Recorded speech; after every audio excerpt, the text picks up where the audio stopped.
Brophy. Here. Tom Fessler. Here. Bruce Forrester is absent. Okay, thank you. We had the previous minutes of the last meeting posted, and we received them, the board members. Do we have a motion to approve those minutes? So moved. There's a second. Second by Mike.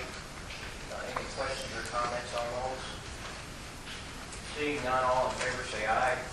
Aye. Opposed, same sign. Motion carries.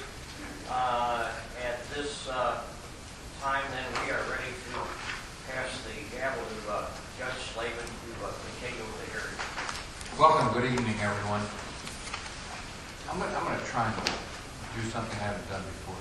Is there anyone here who's not been here previously? And I'm not trying to single you out. Just if you are, raise your hand very quietly. Because if you haven't, I'm not going to give this opening speech. Okay. I think when we left off, Mr. Martin, you were on the stand. Porter, you had cross-examination. That's correct, Your Honor.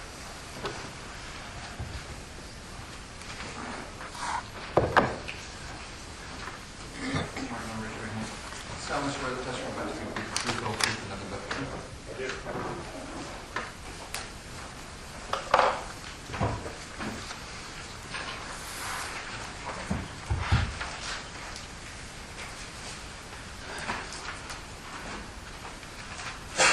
Good evening, Mr. Martin. Good evening.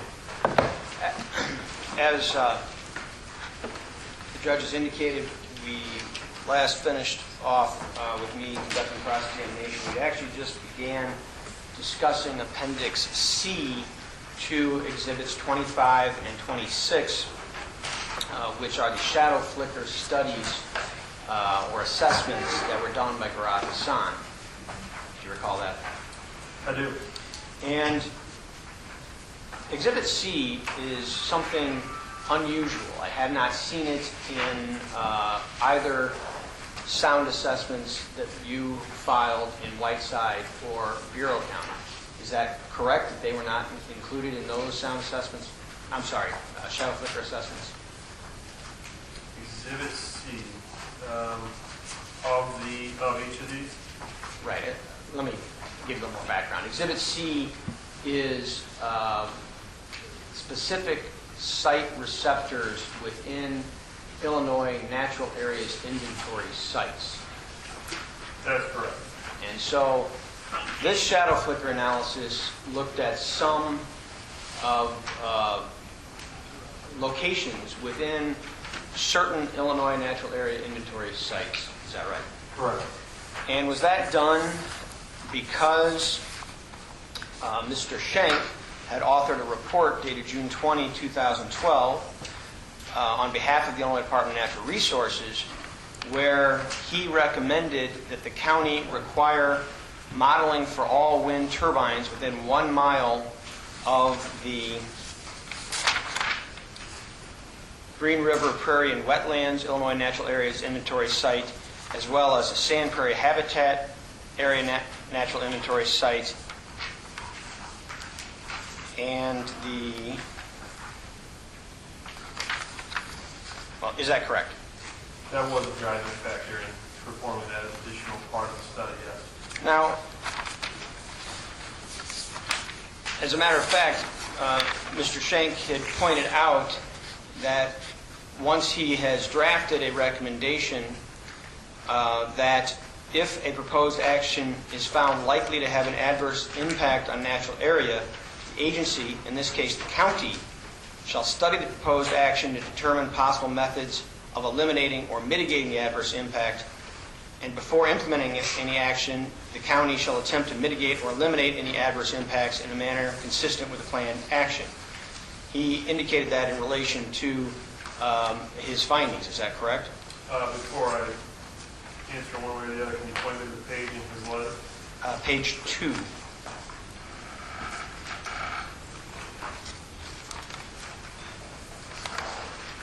Looks like fourth or fifth full paragraph.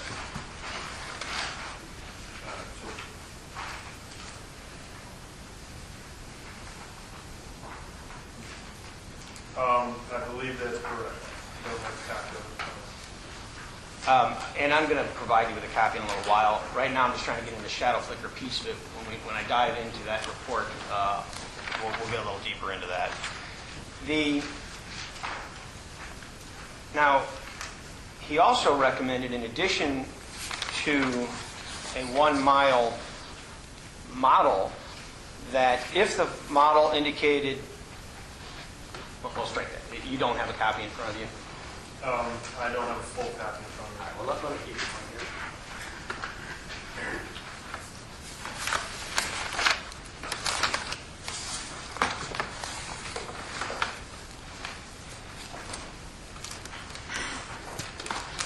I'll just go ahead and mark it now. I intend to get into this in more depth in a little while, Your Honor, but we may as well get it done. Sure. I'll mark them all, just give them one real quick. And then just get them. And there's actually two little case study. And report on the first. I'm sorry, 28, 29? Yes.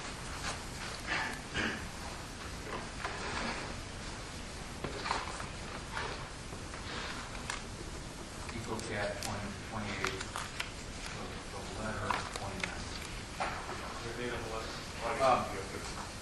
Yeah, June 40th. Your Honor, did I give you enough copies of the EcoCat? I seem to have a lot of extras here. No, only got one.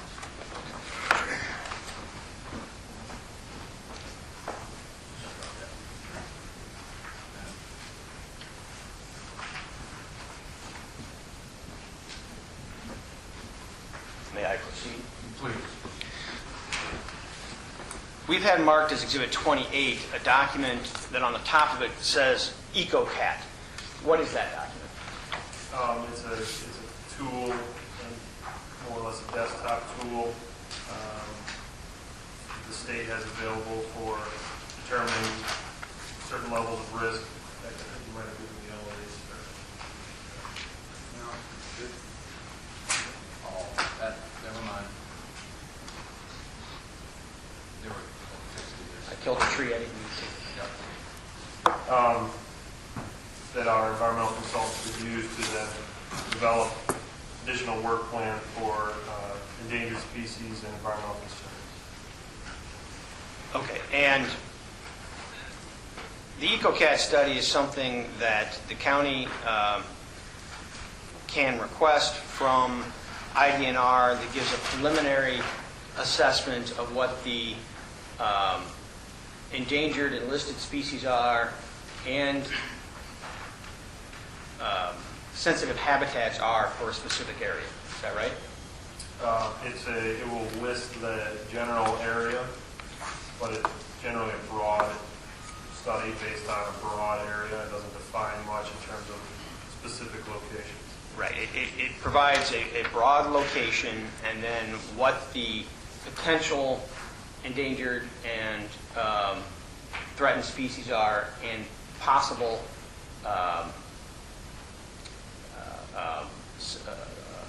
sensitive habitats, correct?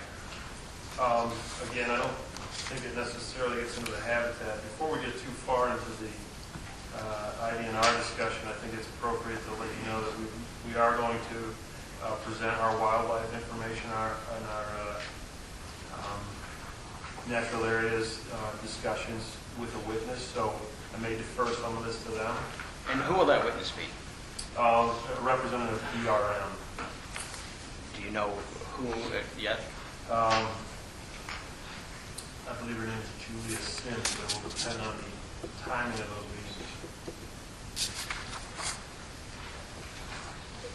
I'm sorry to digress. Since our last meeting, have you filed any other documents with Lee County? We filed a document this evening here, the docket. I have their exhibit number 27. And what document is that? That's an email from myself to Chris Henkel regarding approval of Verada San for the noise and shadow flicker study. May I see that document? We can see it when we take a break or afterwards. If I understand correctly, there's been some communication between yourself and Mr. Hinkle about Garad Hassan preparing the shadow flicker and noise study? Yes, there had been back on June 27th. And is this a copy of an email from June 27th? It is. And what does it provide? Provides my request to the County of Lee per our petition to approve Garad Hassan as the appropriate party to perform the studies for sound and shadow flicker. And was that request responded to? Not in writing. I believe we've had subsequent conversations regarding that approval, but I don't have anything definitive regarding any response from Lee County. Okay, and last time you were here, you testified that you did not believe you had any specific upfront approval for Garad Hassan. Is that still your testimony? Again, I do believe that we had verbal conversations, myself and Mr. Henkel, but I cannot put a date and time stamp on exactly when those conversations were and specifically addressing the approval. Okay, do you have any specific recollection that at any time Mr. Hinkle or anyone from the county approved Garad Hassan? Again, specifically, no. All right. The next, so to summarize, Exhibit 28 is the first document prepared to identify potential endangered or threatened species. And by the way, if you take a look at it, it also does address the Illinois natural area inventory sites and preserves that are located within a specific area, which in this case is shown on page 2 of the document. Is that right? It does discuss some of the reserves and the sites, yes. And then the idea is this is a broad brush look at it, and then a more specific report will be done with a communication with the agency about the specific nature of the project. Is that right? Provided that well, obviously in this case, we would have done further communication, consultation with the IDNR, but it's not a definitive unless that's pursued by a party as to that further consultation, that they would provide further information. In this case, Lee County, and specifically Mr. Chris Hinkle, requested a consultation from IDNR addressing your specific proposal. Is that right?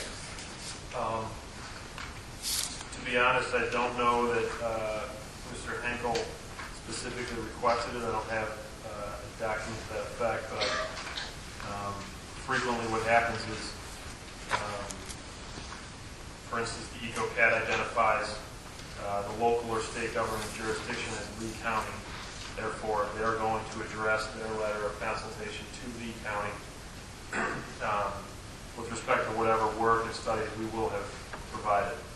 And indeed, a consultation letter was drafted by the IDNR, and specifically Mr. Hinkle, Mr. Schenk, and addressed to Chris Hinkle at Lee County. Is that right? That's correct. And that has been marked now as Exhibit 29. Is that right? That's correct. Now, and again, I'm going to cover that more in a little while, but right now I just want to talk about the shadow flicker aspect of it. The recommendation number 5 addresses one of the Illinois natural area inventory sites that are near your proposed wind turbines, correct?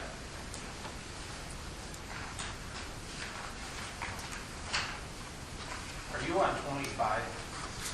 I'm sorry, Exhibit 29, 29? which is the Schenk report dated June 20, 2012. And on page 6 Yes. is where he's discussing Green River Prairie Wetlands, Illinois Natural Areas Inventory Site, and makes a recommendation concerning shadow flicker model, right? Correct.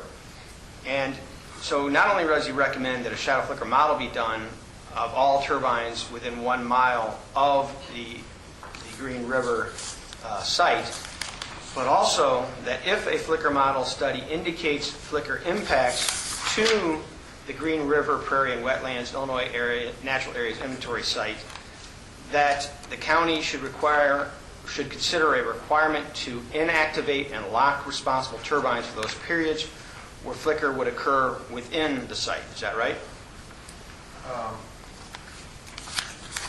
Skip to another recommendation. Oh, I see it. Oh, okay, yes, that's true. Okay. And so, if I understand correctly, you then tasked Garad Hassan with performing a shadow flicker model in relation to that INAI site. Is that right? To locations within those INAI sites, yes. Okay. And indeed, there's another one, the Sand Prairie Habitat Area INAI site, which is discussed on pages 6 and 7. Is that right? Yes.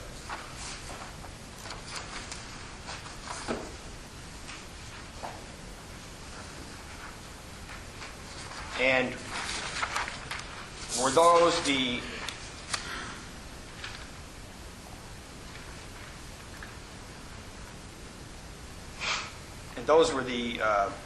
two sites, INAI sites, that the department believed there was likely to be an adverse impact to? Is that right? I don't know that they believe one way that there would be an adverse impact. I believe there may be an impact. If you read Mr. Shank's letter carefully, he addresses the fact that it can impact, not necessarily an adverse one.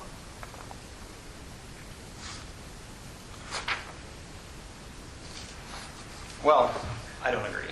If you take a look at page 5, and in particular, underneath the heading of Green River Wetlands, Illinois Natural Areas Inventory Site, there is, in italics, right underneath the first paragraph, the conclusion, which is, it is the department's opinion the proposed action is likely to adversely modify the Green River Prairie and Wetlands INAI site. Right?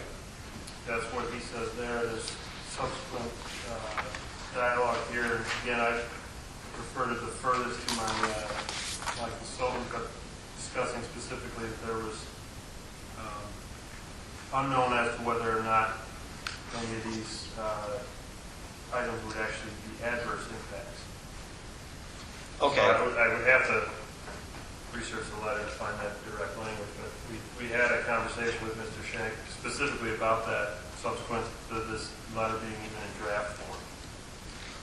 And again, last time we briefly touched on the fact that Mr. Shank has informed me, and he's told me that he's informed Mainstream, that he will come testify here if asked by Lee County. Do you know if Lee County has asked him to testify yet? I have no idea. In relation to the Sand Prairie Habitat Area site, he also concludes, or the department concludes, at page 6, it is the department's opinion that the proposed action is likely to adversely modify the Sand Prairie Habitat Area INAI site, right? That's correct. He does say likely. Okay. But again, I'm really not intending to get that deep into this report yet. What I was wanting to do, though, is in relation to the shadow flicker model, it appears from the text that Garad Hassan has selected certain locations within those two INAI sites.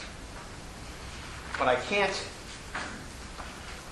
there's no map that I can see of where those receptor locations are.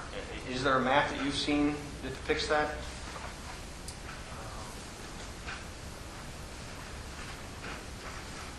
Yeah, in fact, it's pretty clear on page 7 of the one report, and I would assume page 7 of the other report.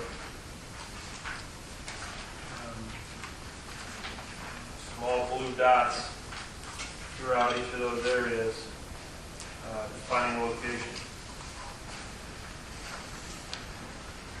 Maybe a little bit difficult to read the exact number on them, but Garad Hassan testifies. I'm sure they'd be happy to define it further if necessary. Okay, and how do they go about deciding, if you know, where to put those receptor sites within the INAI site? It was largely to capture borders and effectively a grid pattern throughout to create a representative indication of what shadow flicker would be throughout. And do you know what, well, strike that. The recommendation was that a model be done for all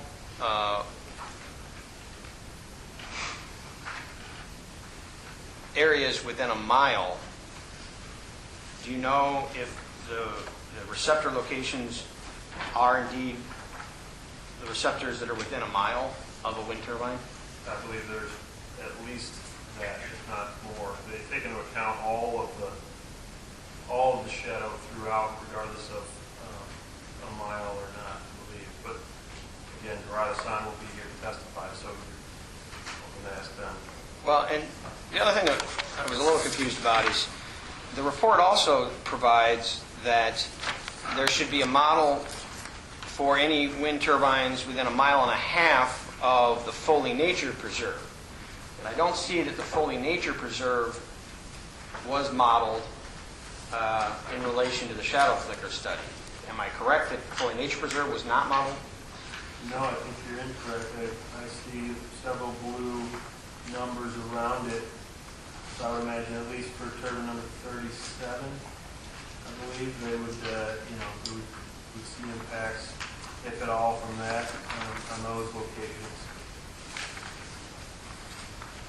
All right, the only thing I was going by was the text of the document that says that, as requested by client, representative locations within Illinois Natural Area Inventory properties have been treated as shadow flicker receptors. You didn't mention the Foley Nature Preserve. So it's your understanding, let's strike that, was it your direction that both the Foley Nature and the INAI sites be modeled? Yes, and I believe they're probably lumped together in Appendix C. I don't think that this consultant delineated between INAI versus Preserve, for instance. Okay. All right. So if we take a look then at Appendix C, and let's start with Exhibit 26, which is the 101 Siemens, the smaller proposed turbine.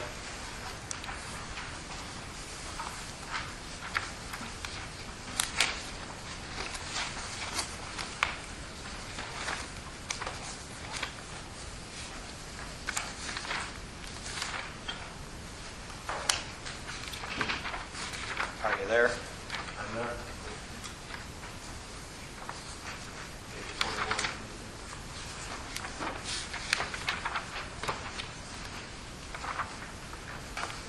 All right.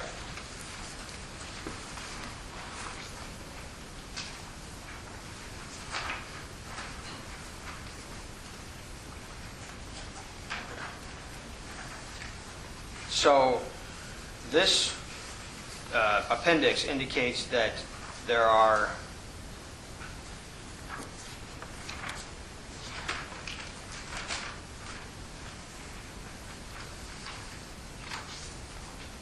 if I've counted them correctly, 30 INAI receptor locations that will be impacted by shadow flicker. That looks to be correct. And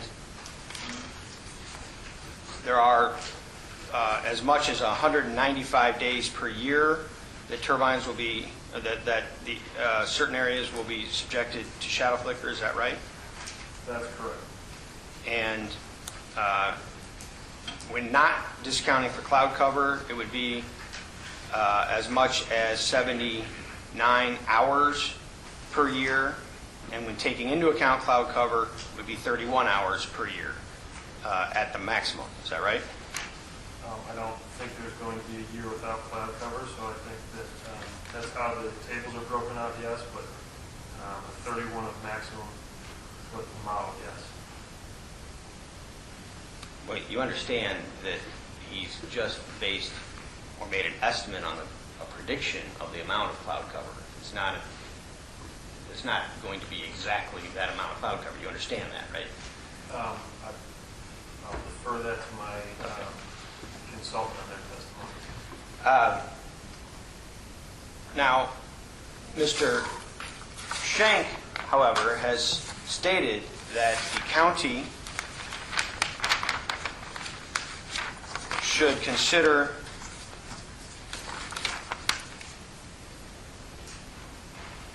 a requirement to inactivate and lock the responsible turbines for those periods where flicker would occur within an INAI site. Is Mainstream willing to agree to such a condition? No, we don't think it's appropriate. I think the county or the state has basically said the county should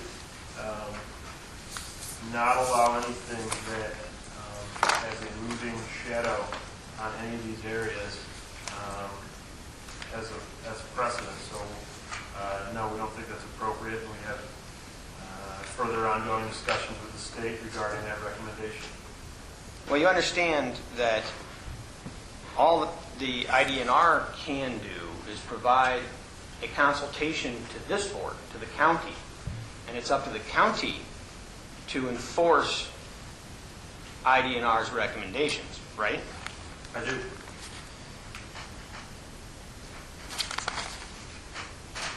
And again, according to Mr. Schenk, who quotes 525 ILCS 30-17, if a proposed action is found to likely have an adverse impact on natural area, the county shall study the proposed action and determine possible methods of eliminating and mitigating the adverse impact. Is that right? I believe it is.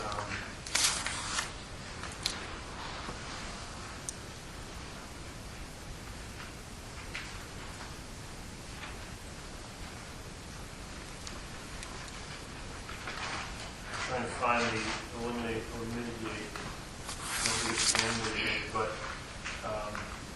again, we feel it's more appropriate. It's eliminate or mitigate, if I misspoke. Right, so that's not definitive, both of those actions. That being said, again, we have ongoing discussions with the state. I understand that that's what he wrote. He did say likely an impact. We think it's more appropriate that those impacts be measured in a real scenario, and then decisions being made on any appropriate actions after it's been decided whether or not there's a definitive impact, positive or negative, rather than just likely. Now,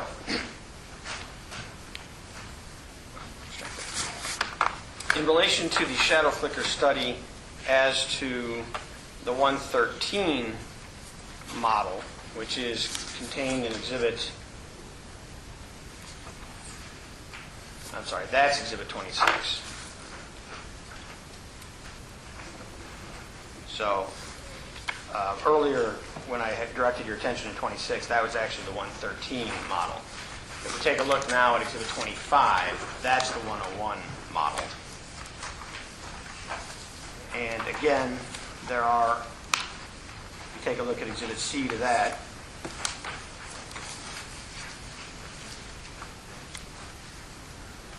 there are again approximately 30 sites that will be impacted by the 101 shadow flicker. Is that correct? That's correct.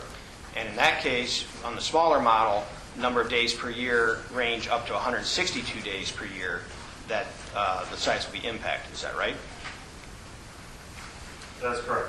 And the maximum total hours without discounting for cloud cover are 65 per year and 25 when taking into account cloud cover. Is that right? That's correct.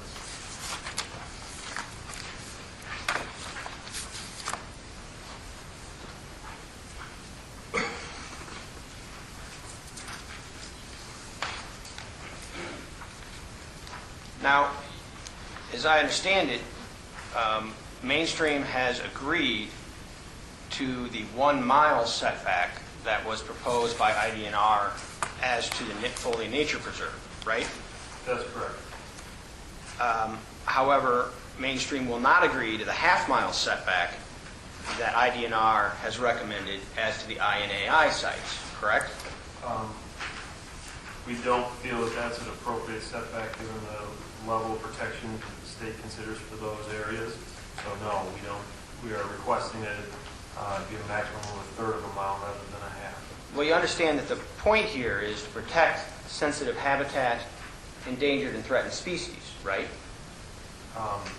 Against real impacts, yes, I do understand that. And isn't it true that the INAI sites that we just discussed have the same, if not greater, sensitive habitats as the Foley Nature Preserve, and certainly the same, if not more, threatened and endangered species, right? I can't, are you talking quantity, are you talking percentage per acre? You know, there's a lot of ways to define that. I think that's more appropriate for our environmental consultant to discuss. Okay, the species that are primarily at risk here are the ornate black box turtle, the plains hognose snake, the regal fritillary butterfly, the Blanding's turtle,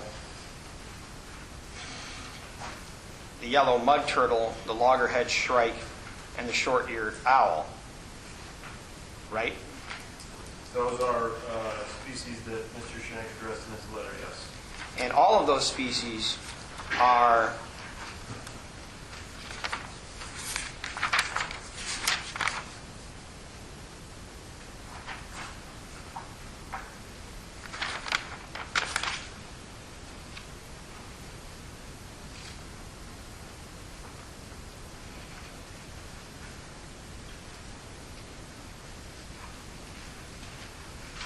relevant to the INAI sites as they are to the Foley Nature Preserve site, right?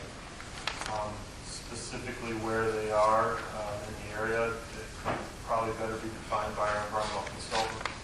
We've done subsequent studies, so I don't know that they're any more relevant to the Foley area than they are to the INAI areas. I wouldn't be qualified to answer that.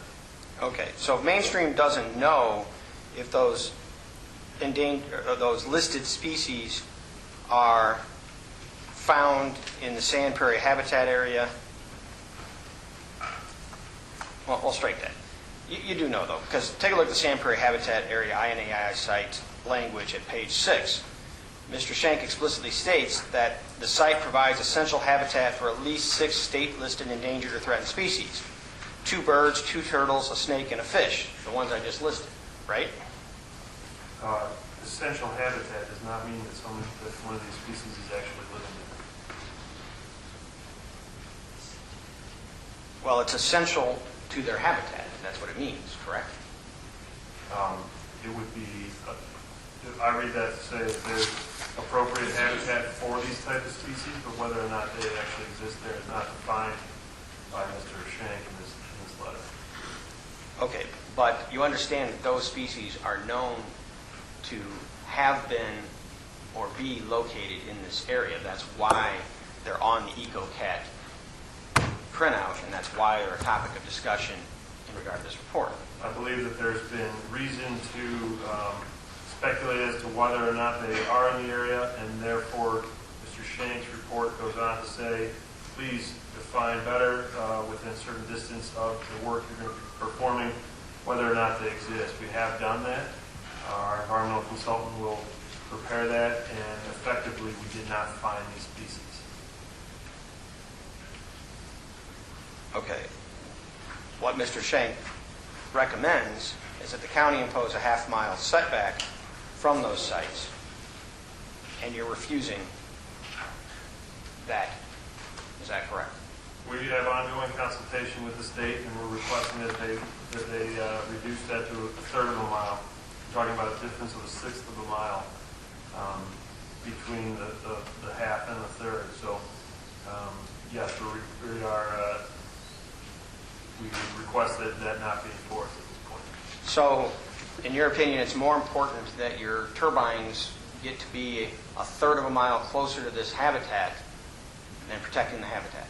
Is that right?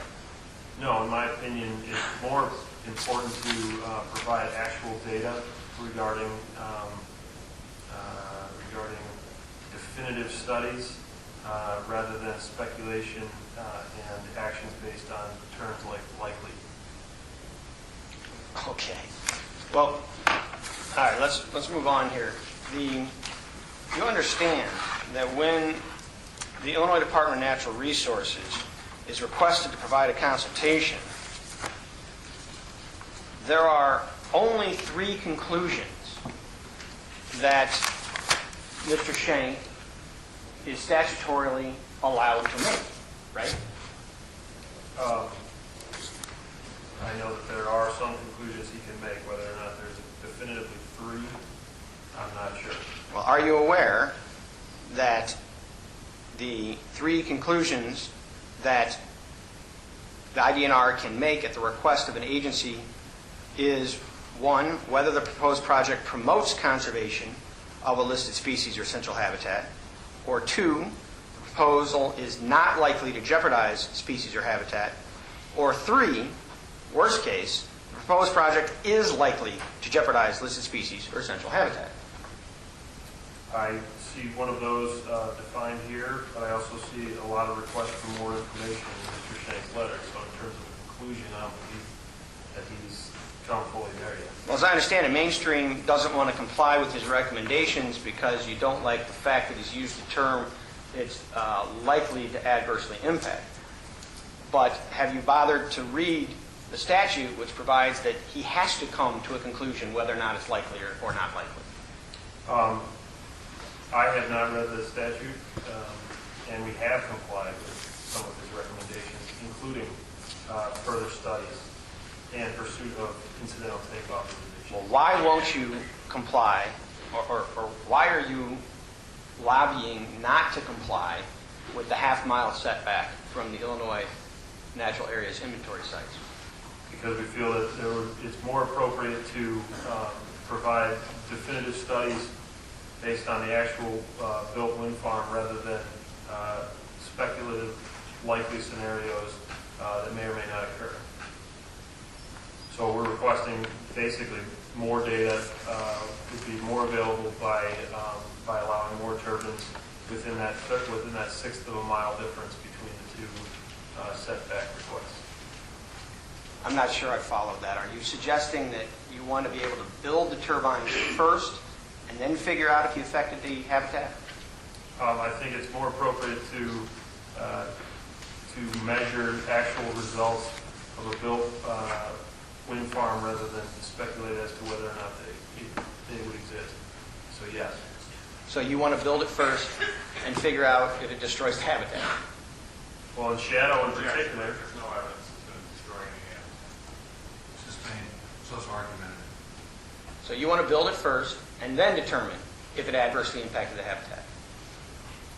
for shadow in particular, I think that's absolutely appropriate. Doesn't that defeat the entire purpose of having the IDNR prepare a consultation report making recommendations? I think that they certainly provided an opinion, but that leads to further consultation with them regarding that opinion. So I think that we're not definitively there yet on what studies would need to be provided at the end of a built wind farm, and I understand that they have provided those recommendations, but we disagree with Well, some of them. I don't see anywhere in this report that it's invited Mainstream to have further consultations. This is a consulting report for Lee County, right? It is provided in Lee County, yes. And the only thing that it requires at the end of it is that Lee County, let me get the exact language.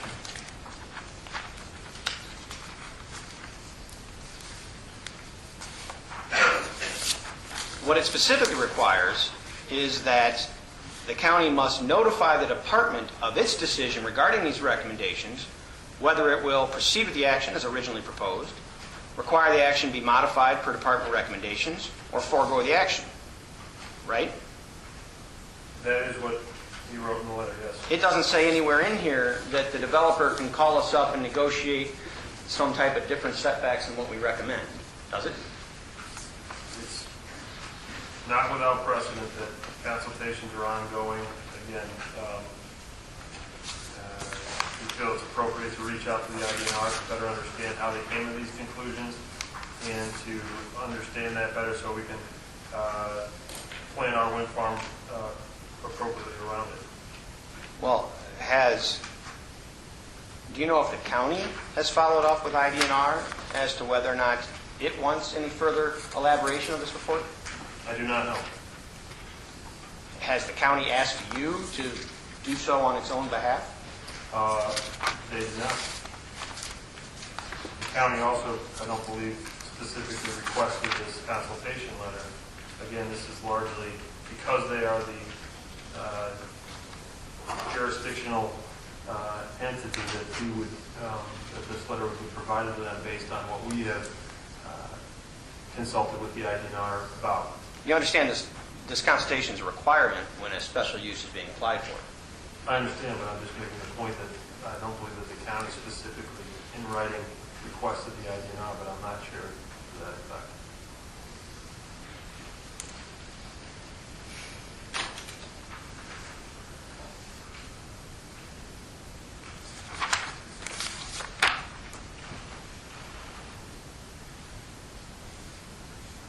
You would agree out of the three possible findings, whether the proposal promotes conservation or is not likely to jeopardize, this was the worst possible finding in that it found that it is likely to adversely impact threatened species and habitat.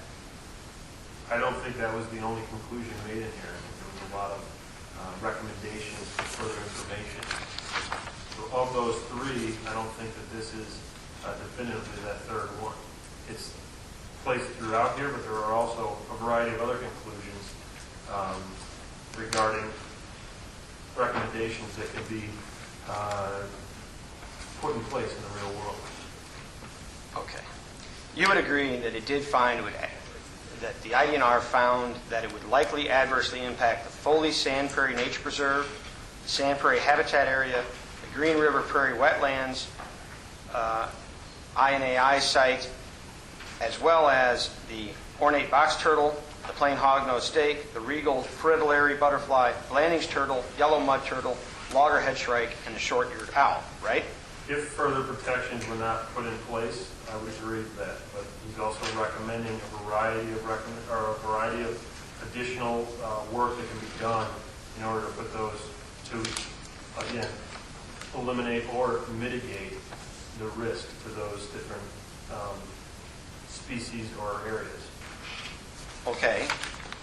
And the two primary methods that he has recommended is a half-mile setback from the INAI sites and a mile setback from the Foley Nature Preserve, right? I wouldn't call it primary by any means. We've already spent a significant amount of money on additional studies around the species. So in terms of shadow on a plant versus real impact, potential impact to a species, I would call our studies and the recommendations that maybe more primary. All right, well, let's take them one at a time. Recommendation number one, the county should consider a 1-mile buffer around Foley Nature Preserve. You're agreeing with that, right? We have planned our project around that, yes. And isn't it true that Mr. Shank even says that that may be insufficient to fully avoid all adverse impacts? Isn't that right? Can you point me to a specific location? Page 4, recommendation 1.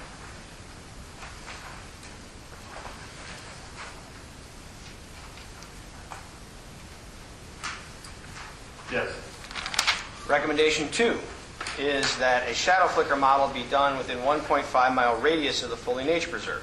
Is it your testimony that exhibits 25 and 26 comply with that?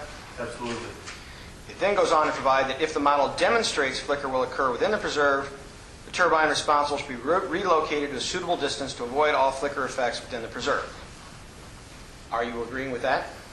No, we disagree with the shadow requirements that Mr. Shank has recommended. Do you know if any of the receptor sites that show shadow flicker are within the Foley Nature Preserve?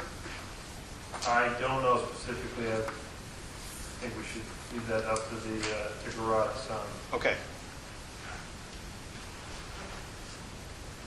Recommendation 3 is that the county should consider a requirement to deploy an FAA-approved audiovisual warning system to minimize nocturnal illumination of the Foley Nature Preserve. Isn't that right? That is recommendation number 3. And as a matter of fact, he also makes that recommendation regarding the INAI sites. Is that correct? That's correct. Have you well, strike that. And isn't it indeed true that those systems do now exist and are available for wind turbine wind farms? My understanding is they're not commercially available or cost-effective in the U.S., and that the FAA has not definitively approved them yet, to my knowledge. Well, they have been used in the Netherlands and in North America. Isn't that right? I can't speak to specific examples of that, no. Are- I'm not sure. So you're not aware that within the past 12 months they've been used in Canada? Specifically where, I'm not aware. And have you even performed any cost analysis as to those systems? Yes, we have reached out to some of those entities, and they are, at this point, effectively exorbitant cost with little known benefit. Well, little known benefit. The entity that now owns the patent for the most popular system is Vestas. Is that right? I can't speak to specifics on the different models. Okay. And are you aware that Vestas also manufactures wind turbines? I am. And have you looked at the literature, marketing literature that's been put out by Vestas concerning these light systems? If that's something you provided in the Bureau, I'm sure I have, but I don't specifically recollect reading.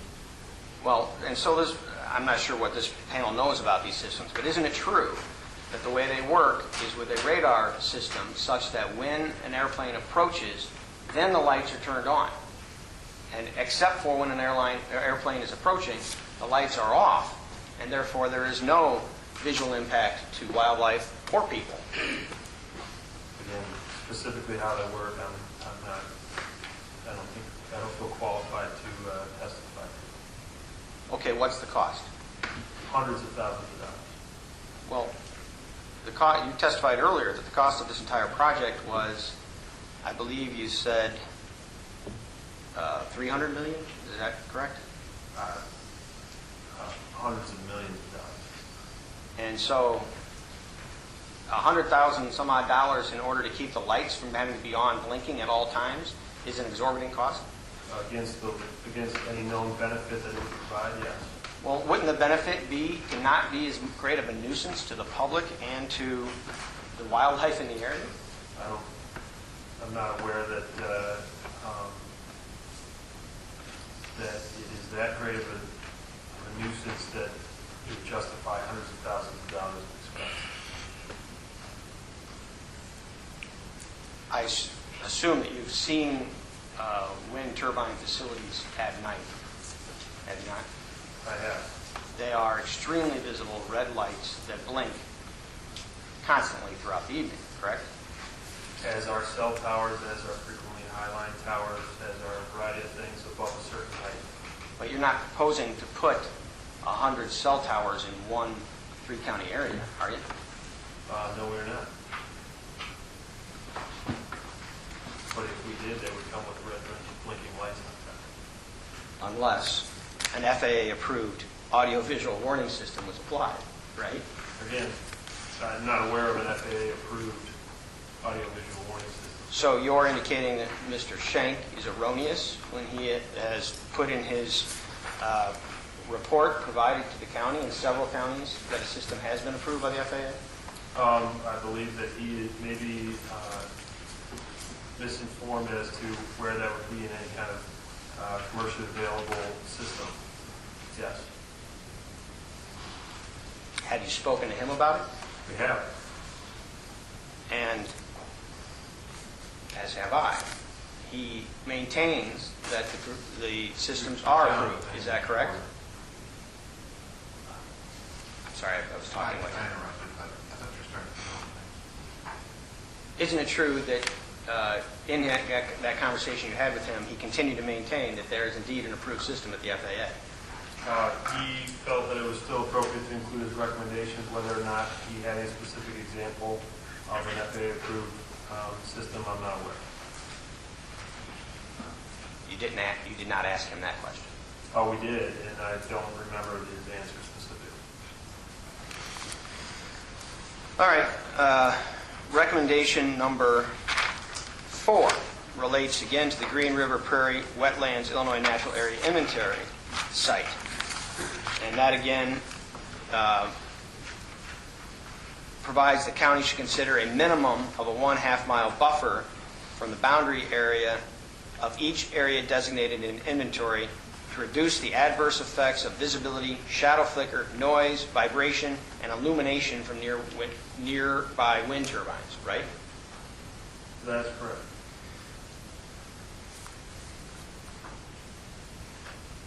And again, you do not agree that the county should impose such a condition despite the IDNR recommendation. Is that correct? We think a more appropriate condition would be a third of a mile with some real-time studies done as to whether or not these effects would be adverse on these areas. So that would then result in you not having to move any other turbines, right? We have moved turbines to comply with a third of a mile in our layout, so that would result as to not moving other turbines, correct. If it was a 1/2 mile, do you even know if you would have to completely remove turbines? Likely we would have to completely remove several turbines, yes. How many? Off the top of my head, I don't know.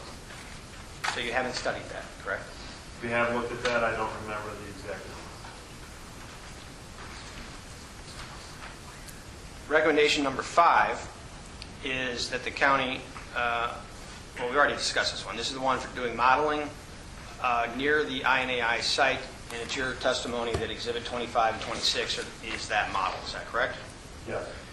And likewise, it provides that if the model shows impacts, the county should consider a requirement to inactivate and lock the responsible turbines for those periods where the flicker would occur. You would agree that the model can indeed predict exactly when the flicker would occur. Is that right?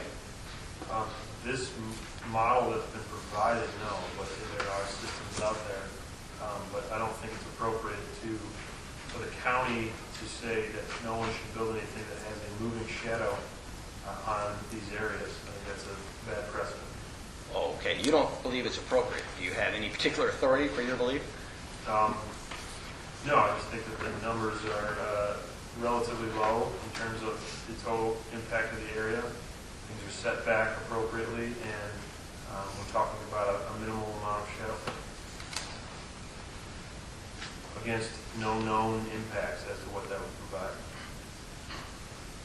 Well,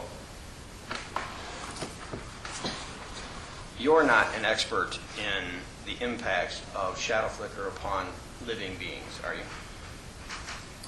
I'm not, but I'm reading Mr. Shank's letter where it says it's a likely impact rather than a definitive one. Well, and do you know of any person with better qualifications to provide a determination of the likelihood of an impact from this project upon wildlife than Mr. Shank? I believe our consultants are very well qualified, and there are a variety of parties out there. So, again, I think Mr. Shank is a very knowledgeable man, but I think that some of the recommendations, particularly in this letter, have gone too far with respect to likely adverse impact versus known ones. Well, again, he is not allowed to make a determination that there will be an impact. The statute only provides that he's supposed to make a determination that it's likely an impact will occur, right? He's already asked and answered that. You've already asked that question and answered it. We move on. Okay. Recommendation number 6 is that if the currently proposed location wind turbines are approved, the county should consider a requirement to measure sound impacts using A, B, and C weighted decibel levels. Has that been done? They have not. This would be subsequent to the county approving the location. And if indeed the county approves any wind turbines, will you agree to the imposition of a condition that requires ongoing study using all 3 measurements, A, B, and C weighted, of the impacts on wildlife? We believe that we will provide, as recommended here, that data be provided for the state's use regarding what they would do with that data regarding impacts. I think is left up to them. So I think, yes, we would agree with appropriate sound studies for the state's recommendations for those approved locations. So you are agreeing with recommendation number 6. Is that right? Yes.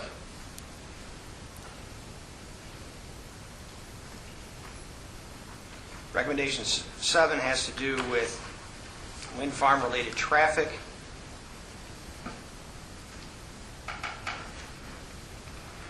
And suitable restrictions on roads which bound the INAI site. Are you agreeing with that recommendation?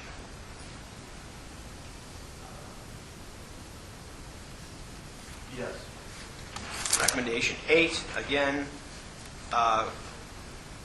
asks the county to consider requirement that an FAA-approved audiovisual warning system be used to minimize illumination of the INAI Green River State Fish and Wildlife Area. I assume you're not agreeing with that one again. Is that right? That's correct.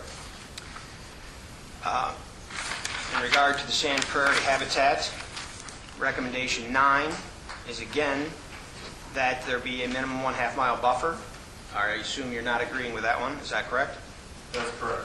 Recommendation 10 is that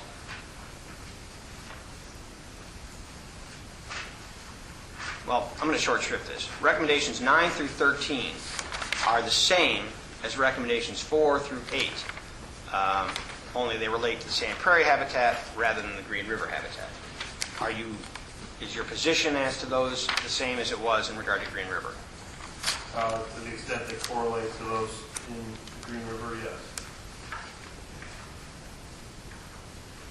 Well, recommendation 12 is a little different. It says the county should consider restricting or prohibiting wind farm construction traffic on Tampico Road for at least 1 mile east of the county line. Is that okay with you? I don't know that specifically on that one.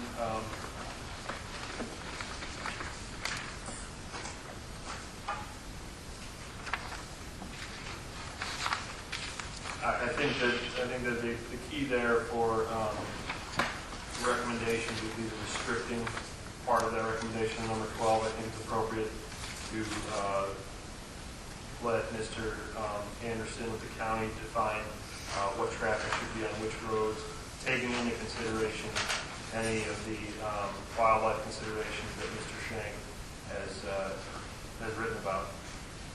So for that one, I can't speak to that being definitive one way or another in our eyes.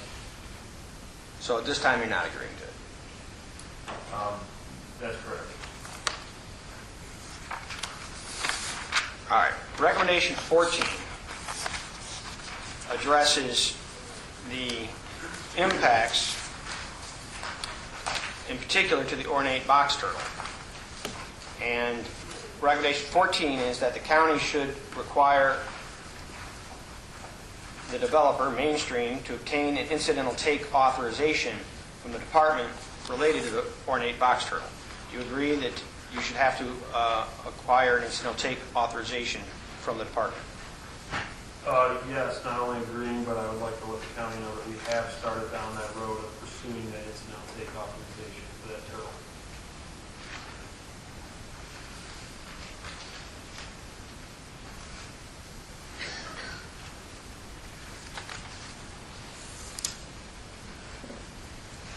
And indeed, if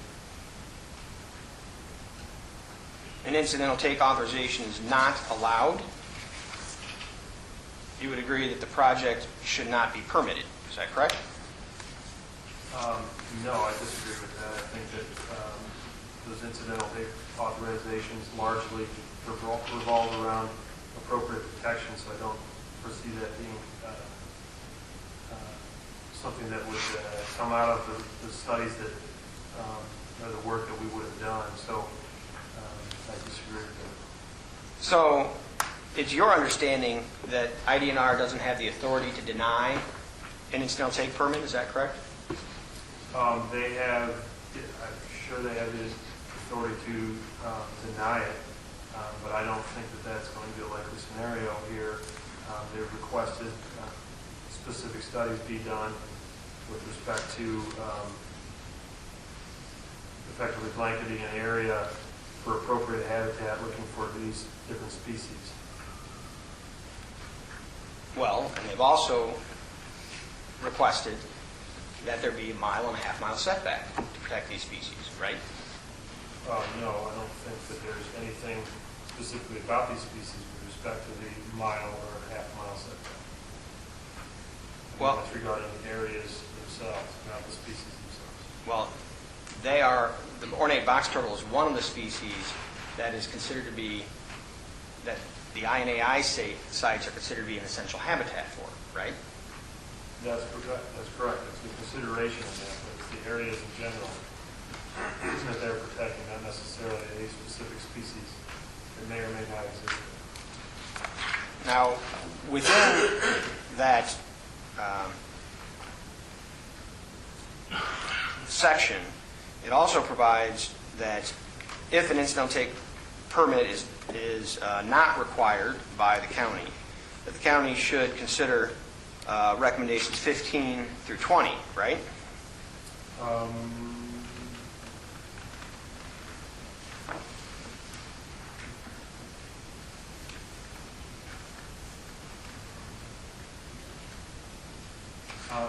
It's that they will be most important if an incidental take authorization is not obtained. It's not that they would be exclusive of an incidental take authorization being. They could be in addition to that and actually maybe part of the work required to get an incidental take authorization. So, in addition to 14, the county is free to impose 15 through 20, right? The county, yes. Do you agree with all of the requirements of 15 through 20?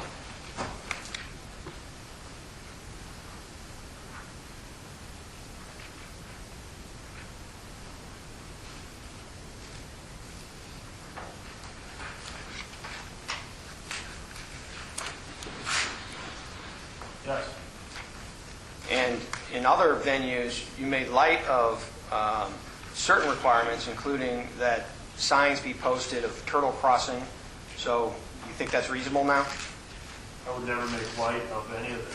I think that's actually appropriate. In fact, if I recollect, there's other parties making light of the fact that this is an appropriate measure, and I think this is absolutely appropriate. And so we're explicit. You're agreeing that if there's any approval, that a requirement be imposed that you conduct radio telemetry studies after securing the required permits from IDNR of the movements of the ornate box turtle and responses to turbines, collection power lines, and access roads, right? To the extent they can be found, yes. Recommendation 21 relates to the Plains hog-nosed snake, and it again requests the county to impose a condition that the mainstream be required to obtain an incidental take permit if the county approves the project at all. Is that right? That's correct. And are you agreeing to, if the county approves any portion of this project, to obtain an incidental take authorization from the Department for the Plains Hognose Snake? Yes. And likewise, do you agree to recommendations 22 through 27, which relate to studies of that snake?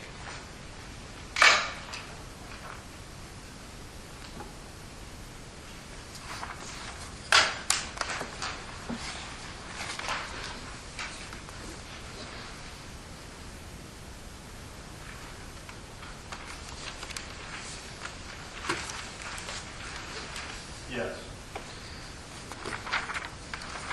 Recommendation 28 is that an incidental take permit be required if any of the project is approved for the Blandings turtle.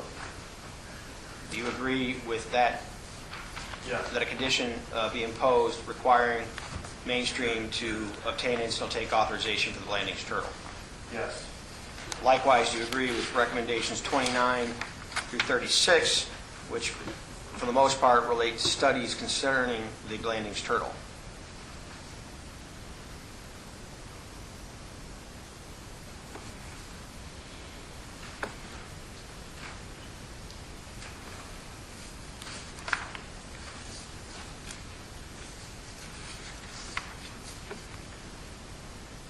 Yes.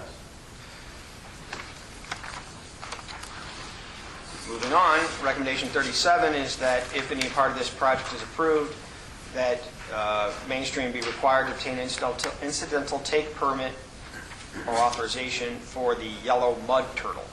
Do you agree that such a condition should be imposed if any part of this is approved? Whether or not the condition is imposed, I believe that we are going to pursue this incidental take authorization. So you have no objection to such a condition being imposed if any part of this is approved, correct? That's correct. Likewise, you have no objection to recommendations 38 through 46, which relate to specific studies concerning the yellow mud turtle and the impacts of wind turbines upon it. We've had some subsequent discussions with the state about some of these studies. Largely, we've already complied with some of this. The dates on May, June, for instance, they allowed us to push back, I think, to July because of availability of the people to perform the studies. Otherwise,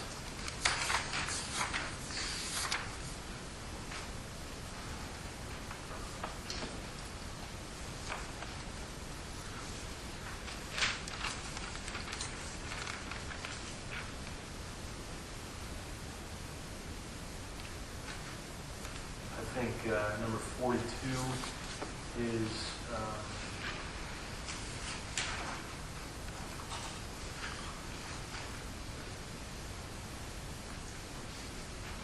will be difficult, if not impossible, to find. For instance, if you don't find any yellow mud turtles, you can't define their home territory, so it's impossible to define that and then restrict any kind of construction around that. But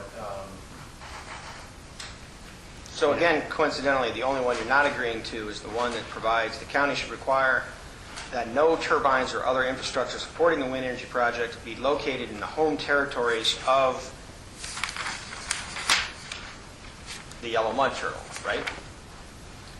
again, no turtles were found in our subsequent studies, so so to the extent that that would imply that there are no home territories in the area, I think it's an inappropriate recommendation. So, Well, I know that you say that no turtles have been found, but I've looked through your application. I don't see any turtle study in it. we intend to bring that with our wildlife consultant's testimony. So we're going to see that at some point when the wildlife consultant shows up. Is that right? That's right. We expect that to be in subsequent near-term hearings. And again, it's not going to be provided at any time before the expert's on the stand. Is that correct? That may not be correct. We might have it available prior to then. I don't know. And when was the application filed in this case?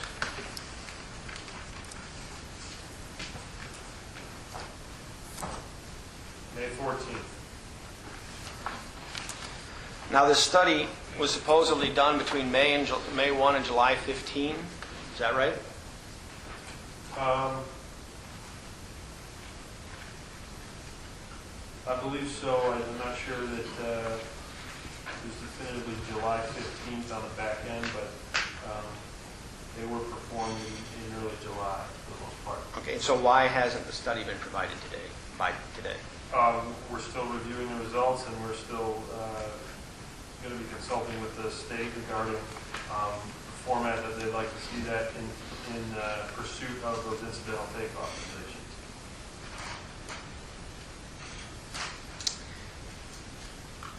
The question, though, was that if, well, we'll strike that.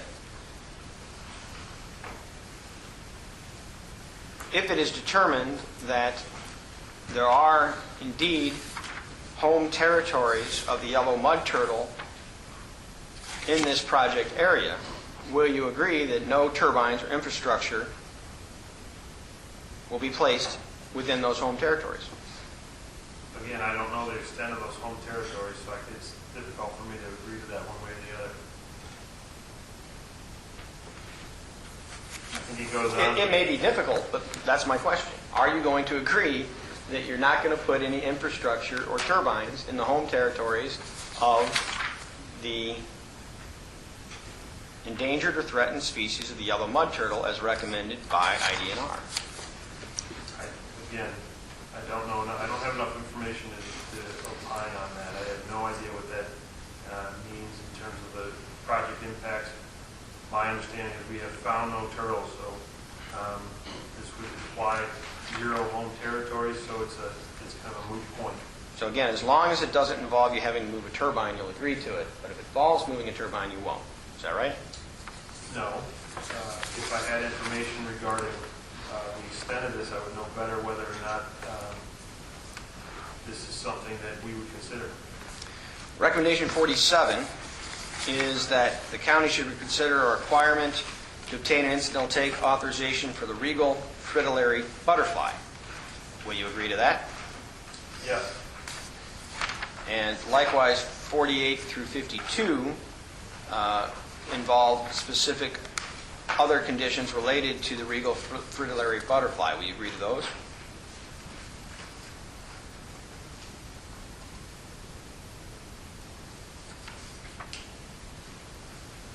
I think number 51 is going to be difficult to define, but otherwise, yes, we agree with you. So are you saying you don't agree to 51?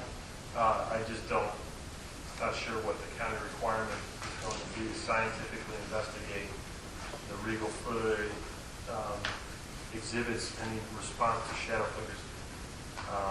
We've talked about this with our consultant, and it's unknown how that could actually be scientifically proven. So, yes, I disagree with number 51. So you're indicating that you have been unable to find an expert that could have sufficient information as to the regal fritillary such that he could make conclusions concerning whether shadow flicker has impacted its survival? So far, yes.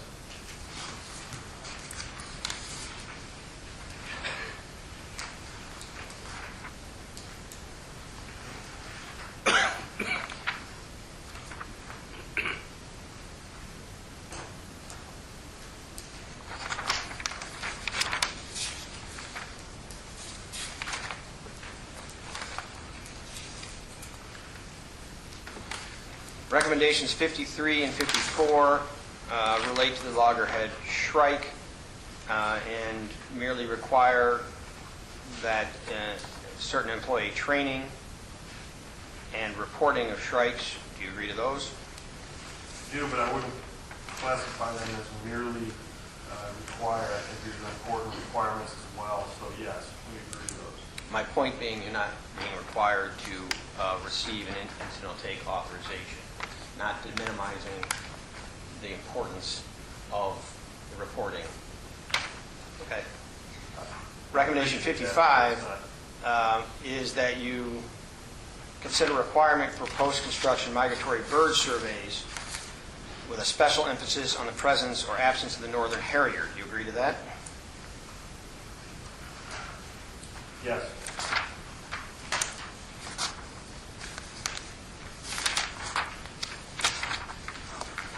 '57 relates to the impacts of your project upon migratory birds, and again, recommends the county require the installation of an audio-visual warning system to reduce the frequency and duration of wind farm illumination. In light of the impacts on migratory birds, will you agree to that? Again, no, same stance as previous recommendations regarding audio-visual warning systems.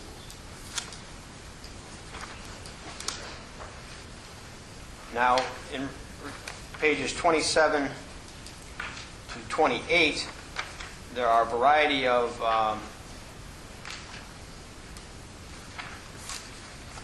flora that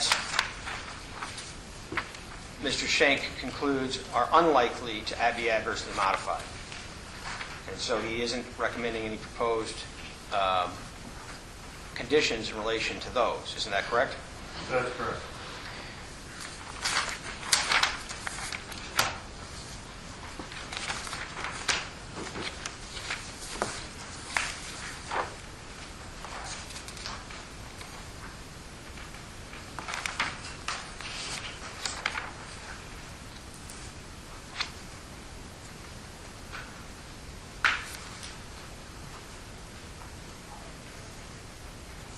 Within Lee County alone, Mainstream has proposed 9 turbines within 1 mile of the Sand Prairie State Habitat Area. Isn't that right?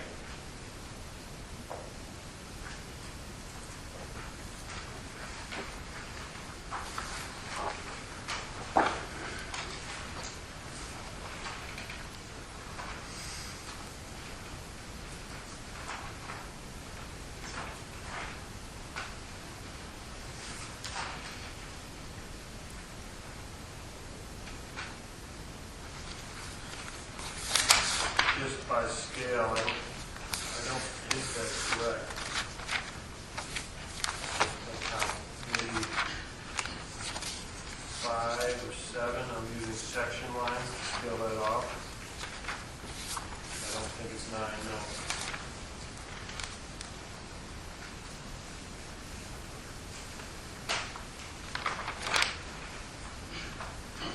So when Mr. Schenk writes at page 6 that there are 9 turbines within 1 mile of Sand Prairie, it's your opinion that he identifies them as T28, 31, 34, 36, 37, 38, 40, and 41. He's wrong. First off, for instance, T28 would not be in Lee County, so he's probably counting from another county. He's also counting, this is prior to the recommendation of moving things a mile from the Foley Sand Prairie, so there would be turbines removed for that. So it's basically his recommendations and our subsequent layout that was presented to the county. So it's not 9.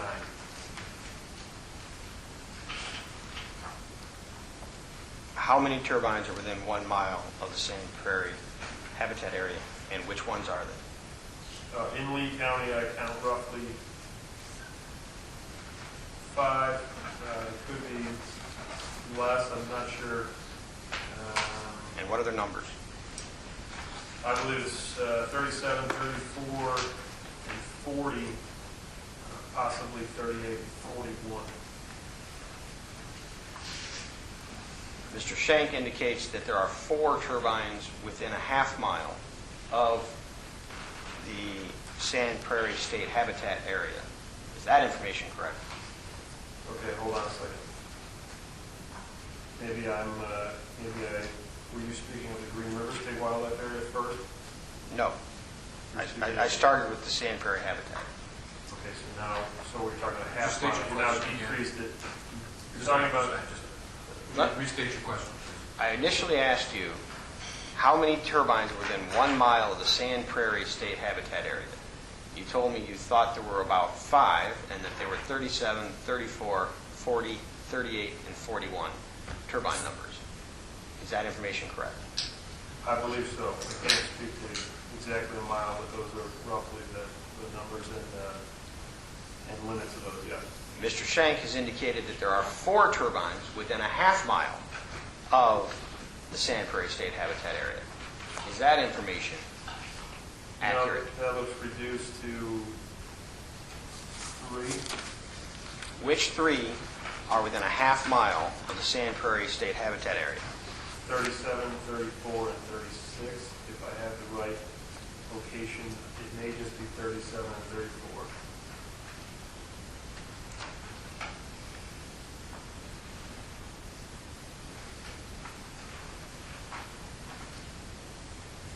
Now, Mr. Shank indicated that it was turbine number 31, turbine number 33, turbine number 34, and turbine number 37. Are you indicating now that 31 and 33 are no longer within a half mile of the Sand Prairie Habitat Area? Not only are they no longer within a half mile, they don't exist in our layout.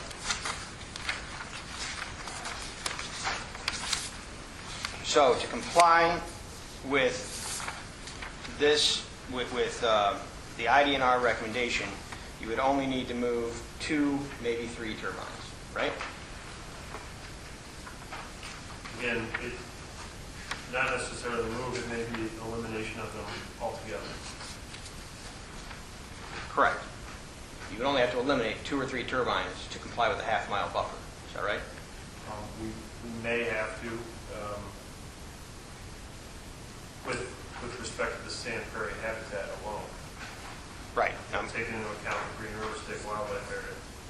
Which I'm going to talk about right now. Mr. Shank has indicated that there are 18 turbines within 1 mile of the Green River Wetlands and Illinois Natural Areas Inventory site. Is that information correct?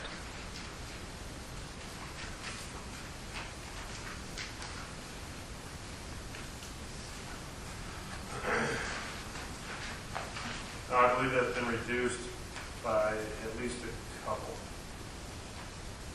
All right, he's identified those at page 5 to be turbines 54 through 60, 61, 63, 65, 71, 74, 76, 77, 78, 80, 81, and 85. Which ones have been removed? Have been moved or removed? Removed, R-E, removed. We went through this last time. There are missing numbers in the layout here. It looks like it's like 67. Nope, that one moved south. I don't know off the top of my head. I would have to compile that information. Certainly make that available with our environmental consultant. Okay. He's also, Mr. Shank has also indicated that 5 of those turbines are within a half mile of the Green River State Wildlife Area. And those 5 were turbines 58, 61, 71, 74, and 76. Do you agree that those turbines are within a half mile? I don't know specifically. I don't have the appropriate scale and measurement at this point. And to your knowledge, have 58, 61, 71, 74, 76 been moved or removed since Mr. Shank did his report?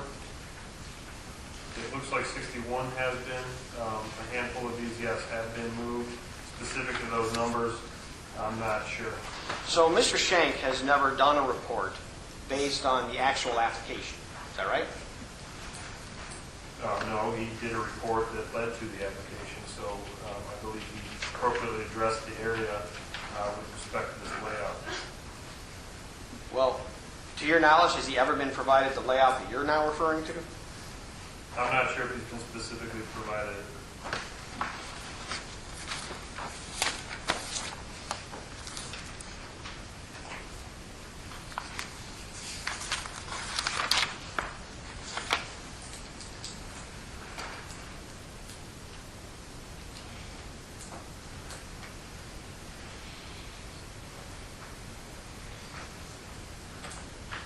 Mr. Schenk identified his specific concerns related to shadow flicker within his report, didn't he? He did identify some speculative behaviors in his report. He didn't refer to them as speculative behaviors, did he? I believe he frequently said may occur or possibly could create a situation, that type of language. He at no time stated he was speculating in any way, did he? That's my interpretation of his discussion regarding shadow flicker impacts. So your interpretation of the word may is that that's speculation, right?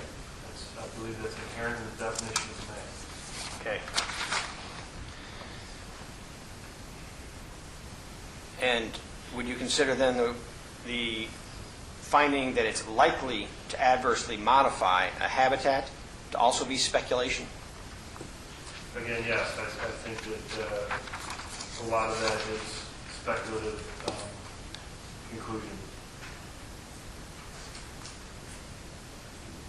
And since that's the only the worst conclusion that the IDNR can come to, it's your opinion that every IDNR report is speculation then, is that right? I believe there are parts of their recommendations that are built on known impacts, such as restricted traffic speeds, and whether or not that would affect a butterfly, for instance. So, no, I don't think that every one of their recommendations regarding likely impacts is all speculative.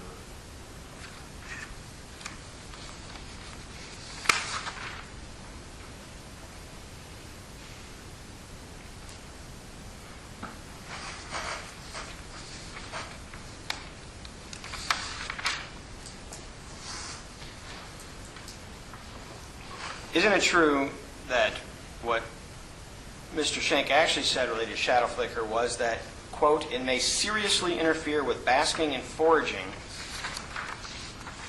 when it came to the ornate box turtle, because among this species, predators are crows and hawks, and it has been established that this species is sensitive to movement within its range of vision, which causes it to freeze and adopt a surveillance posture called standing rest, for which he provides citation to a particular publication entitled A Generalized Method to Determine the Detectability of Rare and Cryptic Species Using the Ornate Box Turtle as a Model. He then goes on to state that shadow flicker may mimic the movement of both aerial and terrestrial predators, which stimulate the standing rest response, though this has not been investigated with respect to wind turbines. If this does occur, it would constitute a prohibited taking, harassment within the meaning of the law. Coupled with the fact that entire home ranges, being small, may be subject to shadow flicker, turtles may be stressed and unfed, leading to breeding failures and decreased survival. Most of the turbines proposed for Lee County will cast shadows on known or suitable ornate box turtle habitat. That's the speculation you're referring to? Yeah, I believe multiple times there he said may.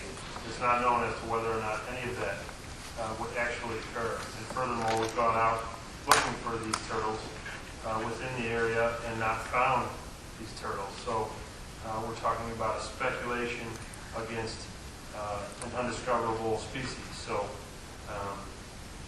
it's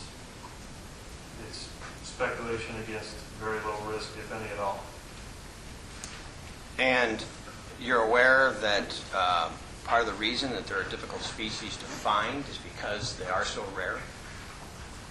That makes sense. That's why they call them endangered. That's why we worry about protecting them, correct? Yes. And then again, he defines appropriate studies to statistically define whether or not it's likely that they are present and the protections that can be put in place for them. So.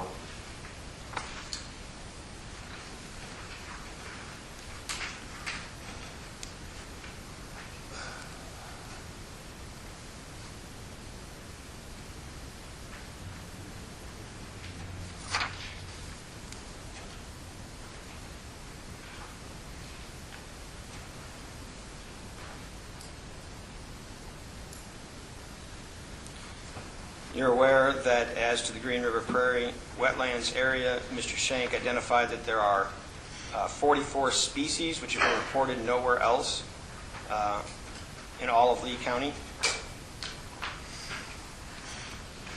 I have to direct me to a specific thing. And it's the Green River State Wildlife Area, not a prairie. Well, it's the Green River Prairie and Wetlands, Illinois Natural Areas Inventory, actually. All right, guys, let's not take rest and start acting. Ask a question, answer question. Are you denying that the Green River area is a prairie? Mr. Porter, let's move on to something else. Well, I think it is relevant. If he doesn't even know the nature of the We've gone over- terrain. No, we've gone over this. Let's move to something worthwhile. Well, obviously, I believe that protection and following the IDNR recommendations is worthwhile. That's why I'm going to this. Nobody's arguing with your beliefs or anybody else's beliefs. Well, But whether it's a prairie or, let's talk about it as an area. the reason that it's a protected area is because it's a prairie. But anyway, page 5, under Green River Prairie and Wetlands, Illinois Natural Areas Inventory Site, you'll see that Mr. Shank identifies that there are 44 species reported from nowhere else in Lee County at that prairie. Isn't that correct? That's correct. Does not mean that they don't exist, they just have not been reported.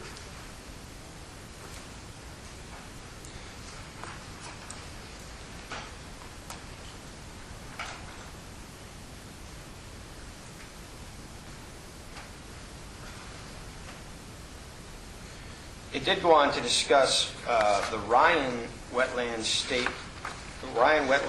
and Sand Prairie. Isn't that right?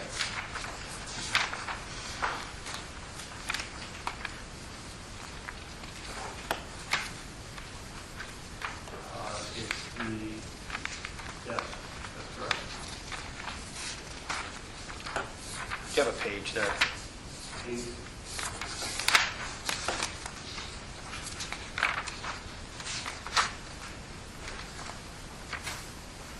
And while Mr. Shank found that due to the distance, it was his opinion that the proposed turbines associated with this project were unlikely to adversely modify that sand prairie area, he did take some time and effort to discuss it. Isn't that correct?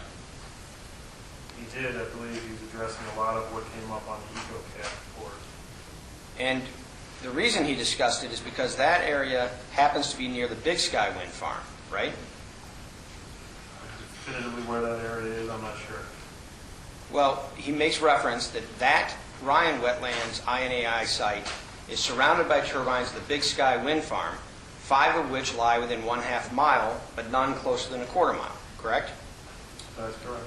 And what he found is that the Ryan's wetland and sand prairie is significantly affected by both turbine noise and shadow flicker at levels easily discernible by humans, right? That's what he's written. I have no idea how he came to that conclusion. And as a matter of fact, he finds that the site provides a compelling example of adverse modification of the environment within an INAI site due to the lack of adequate buffer from utility-scale wind turbines, right? I have no idea what he's using as compelling example, so that's what he wrote. I don't know the content of what he calls compelling example. So you don't agree with him that the Ryan's wetland site is a compelling example of adverse modification of the environment of an INAI site? I don't know enough about that site to agree or disagree. And are you suggesting that he didn't adequately study it before coming to that conclusion? I'm suggesting that he did not provide any examples in here as to how I could come to that conclusion, or my consultants would as well. So you're ignoring that conclusion, is that right? Again, there's nothing here other than a statement about his read on how our project, our proposed Lee County project would have any impacts on the site, and I believe he comes to the conclusion unlikely to adversely modify the Ryan wetlands and sand prairie. INAI site. Well, he explicitly says that the Ryan's wetland site is subjected to both turbine noise and shadow flicker, which are discernible to humans, right? Some are, yes. And he's already talked about the fact that certain species, like the hognose snake and the turtle, are particularly susceptible to both noise and visual disturbances, right? I believe he said that they may be susceptible to that, but I don't know specifically where it is. Well, he also talked about changes in temperature, to the fact that the turtle, when it has mild changes in temperature to the ground, actually changes its sexual, it turns male into female. Is that correct? He has provided some information on that, yes. So, have you done any study that would refute IDNR's conclusion that the Big Sky wind farm has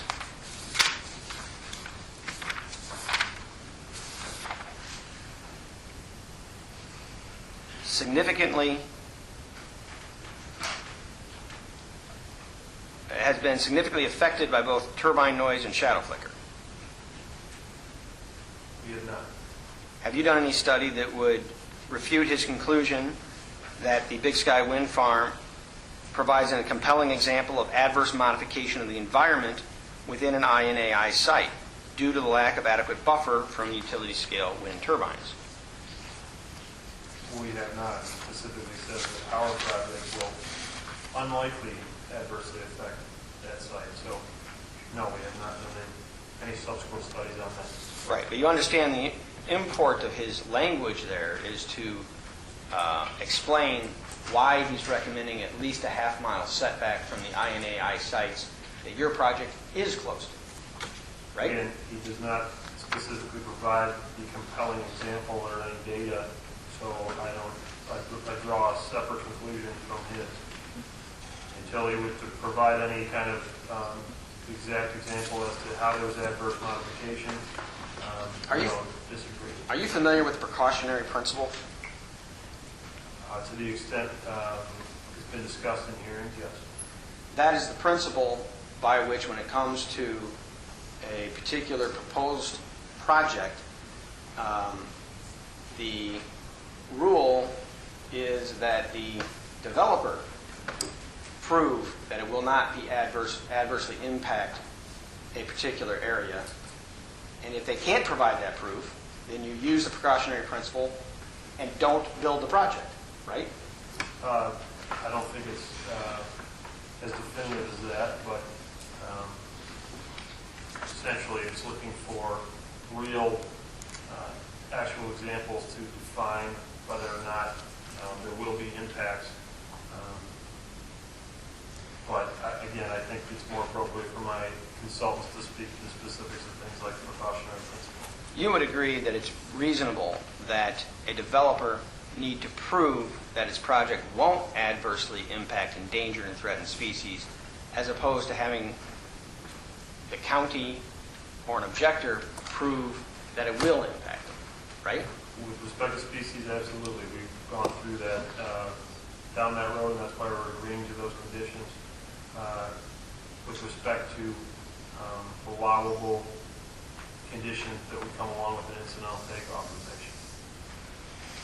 But you're not agreeing that the same precautionary principle should apply when it comes to protection of essential habitat.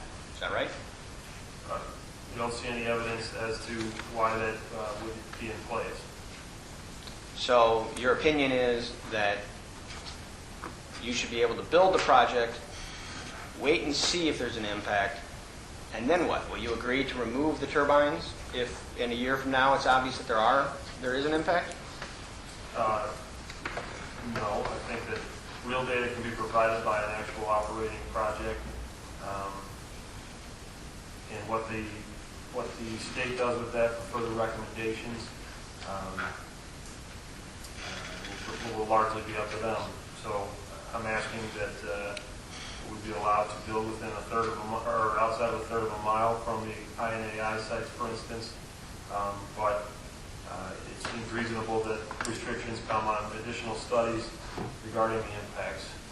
Well, Mr. Schenk at least made an effort to come up with some reason behind the half mile. And what he did was he looked to the Big Sky site. What's your reason for a third of a mile?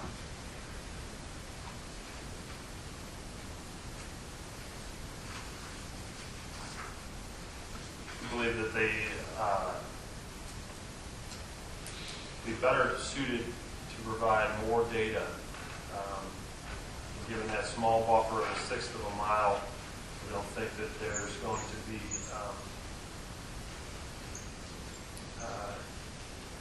the impact for eliminating all those turbines outside of a third of a mile, or outside of a third of a mile up to a half a mile, versus that would be a significant benefit to provide more data out of allowing those to be installed versus just the ones at a half a mile and beyond. So effectively, it's a cost-benefit analysis of how much more could the state gain from collecting data from a few additional turbines. You would agree that the impacts from noise and shadow flicker increase as you get closer to the source, correct? That's not specifically the case. For instance, if you're north of something, shadow flicker may or may not exist, regardless of proximity. Well, is either of the INAI sites north of your proposed project? A lot of the Green River State Wildlife Area is, yes. And are you, well, strike that, you're not denying that that will be subjected to noise and shadow flicker as well as blinking lights, are you? To some extent, yes, it will. So again, you're picking a third mile just because it won't involve moving any turbines. You have no other basis for a third versus a half, right? No, again, we have moved turbines, and they are largely pushed out beyond a half a mile to the extent that we felt appropriate. The third of a mile did absolutely save some of those turbine locations, but I think it's appropriate to then have that many more data points to provide to the state as to whether or not these don't have to be likely or may scenarios. These could possibly be definitive scenarios. More data would equal stronger recommendation.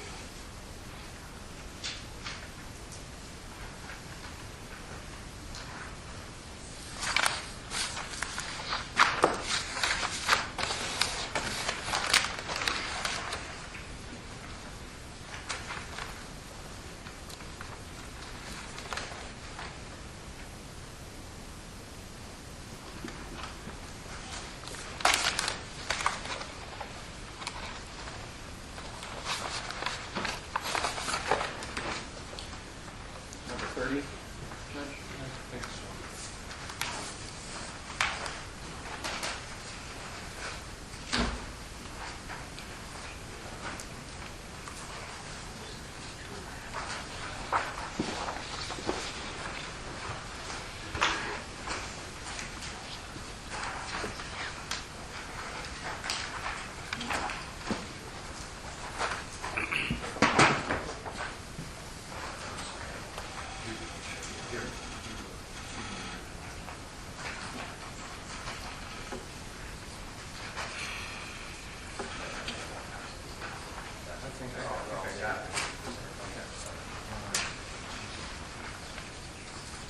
If you need more, I've got a bunch here.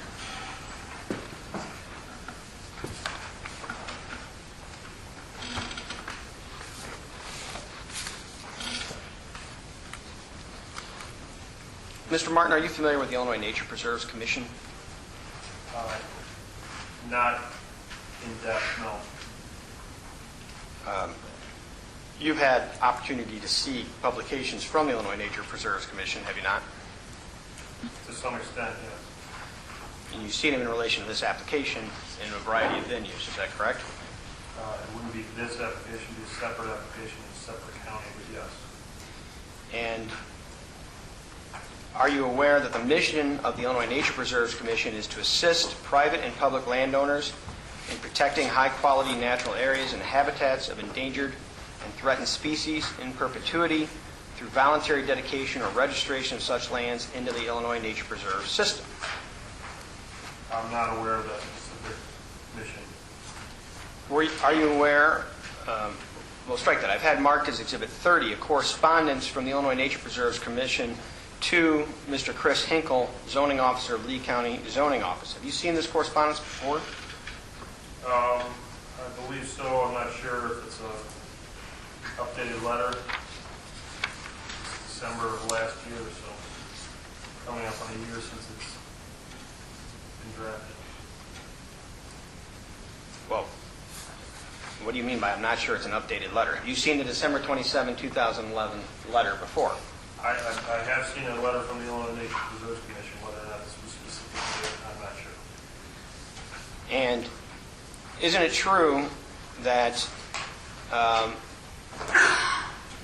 this correspondence was sent to Lee County while it was considering certain setback distances for turbines in relation to its wind turbine ordinance? It would fit in that time frame, yes. And was this publication shared with you while that proposed ordinance was being discussed and heard here in Lee County? Again, if it's a letter, yes, I believe it was. And isn't it true that in this letter it states that Lee County has 27 high-quality sites on the Illinois Natural Areas Inventory totaling 6,334 acres? That's the statement in the second paragraph on page 1, yes.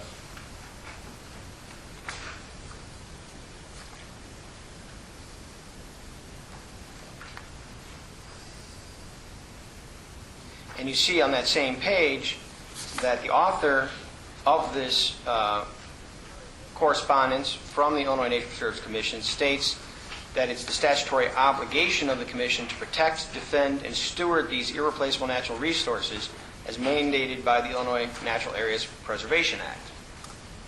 I do see that, yes.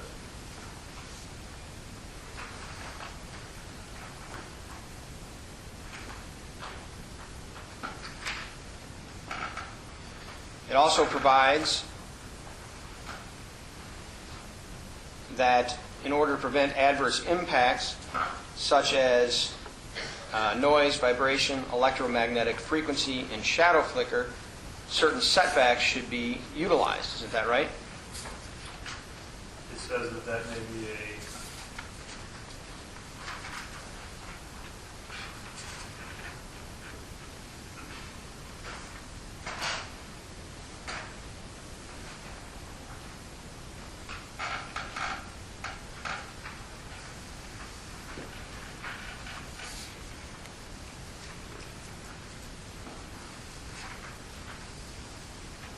specifically say, if you were saying that all goes together in one sentence.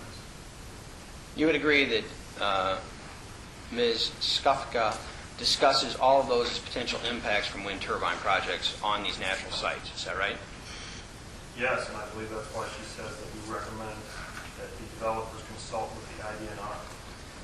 And actually, what she states is that in order to prevent these impacts,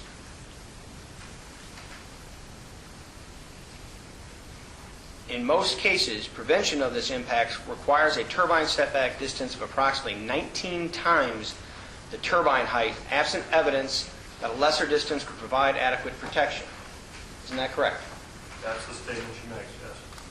And to date, you've not provided any report that would show that any shorter setback than a 19-time setback is required in this case, have you? Is required, or the county defines the setback for wind turbines, and our application more than sufficiently coincides with the county's ordinance. You've not drafted or received any environmental study that would say that a shorter setback than the recommendation of the Illinois Nature Preserves Commission is appropriate in this case. Do you? No, we have not. We also, that is in the discussion of consulting with the IDNR and the recommendations they would develop. Again, the county has defined its ordinances, and we more than comply with that regarding setbacks. But you would agree that the Illinois Nature Preserves Commission believes that unless you have some study showing a shorter setback is appropriate, that there should be at least a 19-time setback from Illinois Natural Areas Inventory sites, right? No, I disagree with that. I think that they're saying consult with the IDNR. The IDNR decides that there's further need for studies or information, that they would provide those appropriate recommendations. Well, I'm looking at this report, and I don't see any reference to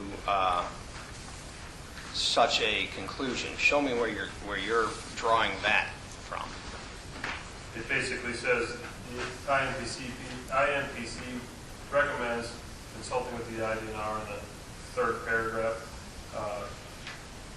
The rest of that paragraph goes on to what the IDNR might review and how the INPC and their opinions could be taken into account with respect to a consultation on a project. Okay, but it certainly doesn't in anywhere say that the INPC agrees that a half-mile setback from INAI sites is sufficient, does it? I have to assume that it's approximately halfway down the third paragraph when it says, through the IDNR consultation process, the INPC gains the opportunity to review wind projects and offer siting recommendations to ensure no adverse impacts. That would be the conclusion. That would be the opportunity, as specifically spelled out there, for them to opine. And have you solicited or received any opinion from the INPC that this proposed site should have something less than their usual recommendation of a 19-time setback? Again, it wouldn't even be requested for this letter that occurs. So no, we have not done that. The IDNR, as specifically spelled out in this letter, captures that opportunity for the INPC to weigh in. Now, the turbines that you're proposing, again, we don't know exactly which ones you're proposing, but hopefully will be around 500 feet, right? We do know specifically which ones we're proposing, the Siemens 101 and the Siemens 113, and they are roughly at around 500 feet, correct. And so 19 times 500 feet is 9,500 feet. Isn't that correct? That sounds correct. And so it's the INPC recommendation, and unless there's some report showing a shorter setback is appropriate, that there be at least a setback of 2 miles from INAI sites, right? No, it's the INPC recommendation. I mean, it specifically says in paragraph 3, the INPC recommends you consult with the IDNR. And that's their opportunity to opine regarding any different setbacks or any different potential impacts. So we've taken the appropriate actions in reaching out to the IDNR, provided studies, have ongoing consultation. So no, I don't think that there's the need for additional studies. And how do you reconcile your last statement with the fact that it also says, in most cases, prevention of this impact requires a turbine setback distance of approximately 19 times the turbine height, absence evidence that a lesser distance would provide adequate protection?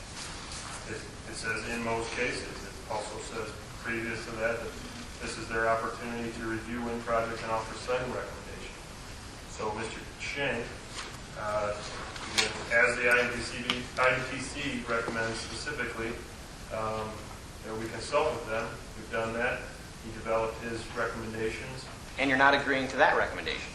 We think that there could be more information provided, and that it's possible that the IDNR would understand some of the scientific reasoning behind establishing a lesser setback, particularly with respect to the INAI areas. So the INPC says 19 times turbine height, or about 2 miles. Keith Schenk says a mile from Foley Nature Preserve, a half mile from all INAI sites, and no takings of the endangered species. But you're not agreeing to either the 19 times or the half mile, right? First off, Mr. Schenk has not specifically said no takings. He requests an incidental take authorization. With that may come some takings. It will come with conditions to minimize and mitigate those, but it may come with some takes. There will be stipulations around that. So that does not mean that there will be no takes. Also, the INPC states directly here, in most cases, 19 times turbine height setback. This was their opportunity to weigh in with the IDNR, and Mr. Schenk developed his recommendations without anything regarding 19 times setback. So, yes, we largely disagree with the IDNC. I would largely disagree with the 19 times setback. And then furthermore, we are asking for the county to consider that 1/6 of a mile between the third and a half, so that we can provide real data to the state outside of that recommendation that the state has for half mile. Has any road use agreement been finalized with the county? It is not. And is that a requirement? It will be, absolutely. Has there been any negotiations for the road use agreement? There's been some discussions regarding structure. And who have those discussions been with? Dave Anderson. And is it your intention to have a road use agreement completed during this public hearing process, or are you going to wait until after you receive some type of special use permit or conditional use permit? I would look for Mr. Anderson's direction on that. It would absolutely be in place prior to construction, and I assume approved by the county board if it's acceptable to them. So we, if it proceeds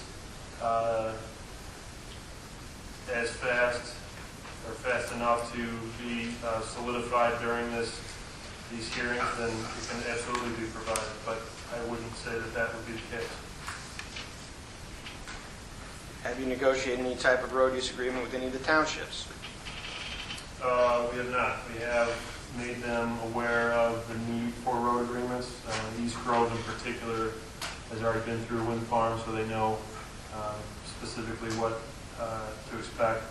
Hamilton Township,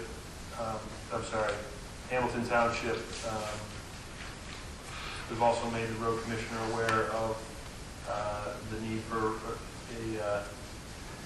a road agreement, and I believe he's been in contact with Mr. Anderson, but specifically when, I'm not sure.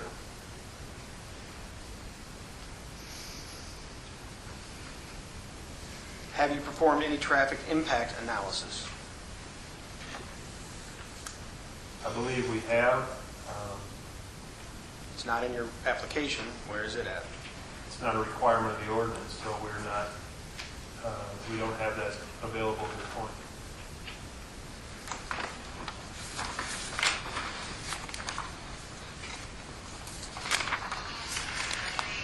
Folks, please. Didn't give the opening speech, but I guess I'll make that part. Please turn your cell phones on silent or off. Your application provides that a wildlife assessment or impact study be conducted by a qualified wildlife expert having not less than 10 years of experience and be provided to Lee County Zoning Office. Isn't that right? That's what we've been provided by yeah. And is your wildlife impact assessment anywhere in your application materials? It would be in appendix E. Okay. Point to me in Appendix E where your wildlife impact assessment is located. It basically starts from the back, moving its way forward towards more recent information regarding any kind of assessment and specific details on species and or basically flora and fauna. So It wasn't a difficult question. Just show me the report. it is the wildlife assessment is the content of Exhibit E. Appendix E. Well, I've looked all through Appendix E, and there is no assessment of the impacts of all of the species in the area anywhere contained within that. Isn't that correct? No, that's not correct. It specifically addresses avian species, bat species, terrestrial species. So that's incorrect. Okay, show me your terrestrial species impact study.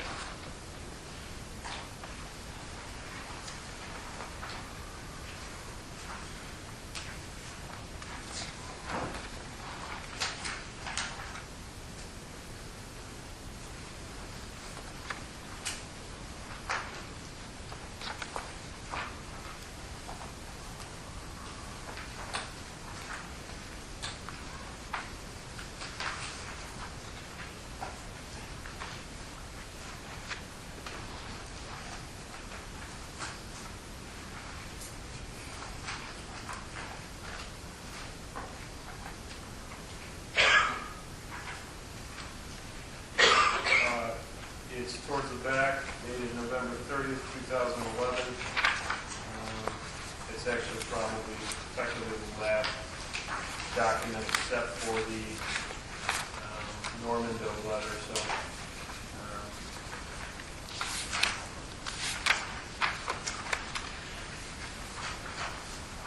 November 30th, 2011, from ERM regarding terrestrial habitat assessment, which is towards Again, can you hold it up for me so I can see it? approximately 8 to 10 pages in from the back of that appendix. And show me what it looks like, please.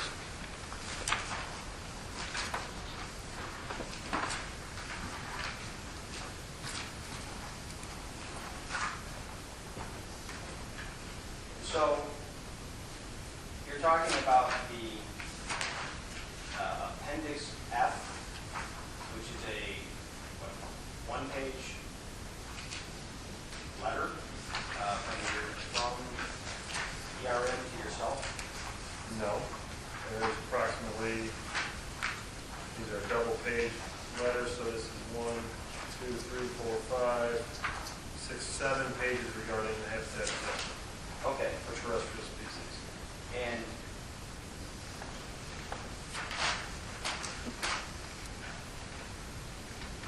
Need more time to review this.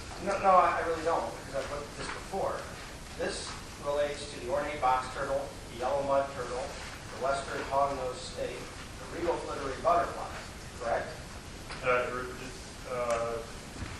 Addresses the species of concern by the state IDNR office. Right, but it doesn't address all of the terrestrial species that might be impacted, does it? It addresses those species that the state recommended that we pay particular attention to. Right, but your petition and the proposed ordinance required that there be a wildlife assessment prepared by a qualified expert, not just a discussion of the endangered and threatened species, right? And that's what this is. This addresses the entire wildlife of concern by the IDNR.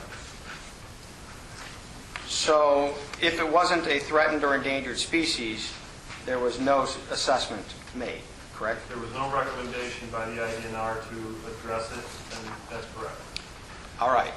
But I'm not talking about IDNR requirements now.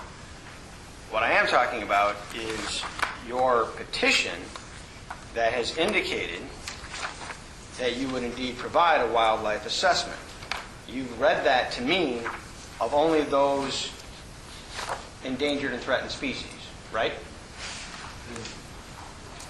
Just read that to mean we specifically put that in there to address these species. So there's been no discussion of the impacts on deer, hunting, that type of thing, correct? There's not.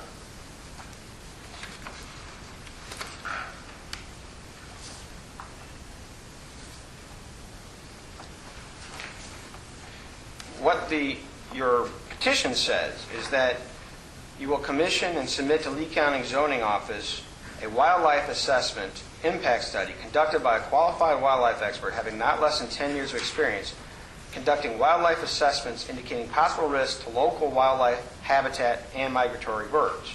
Objection. Isn't that right? Objection.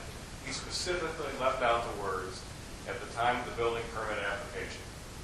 That's true, Mr. Porter. Let's be accurate. That's. It's you not know the, that's. it's you know not the that's purpose of my inappropriate. question. If council has You a know that's question, inappropriate. That's I do true. not agree that's inappropriate. All right, it is, Mr. Porter. The petitioner shall commit. Don't read something leaving out words. Council is free to conduct redirect. No, I'm not. No, he's not. He can do his own case. I don't have to do his All right, case Mr. for him. Porter, I'm going to cut you off The now. petitioner shall commission and submit to Lee County Zoning Officer at the time of the building permit application a wildlife assessment impact study conducted by a qualified wildlife expert having not less than 10 years of experience conducting wildlife assessments indicating possible risks to local wildlife habitat and migratory birds.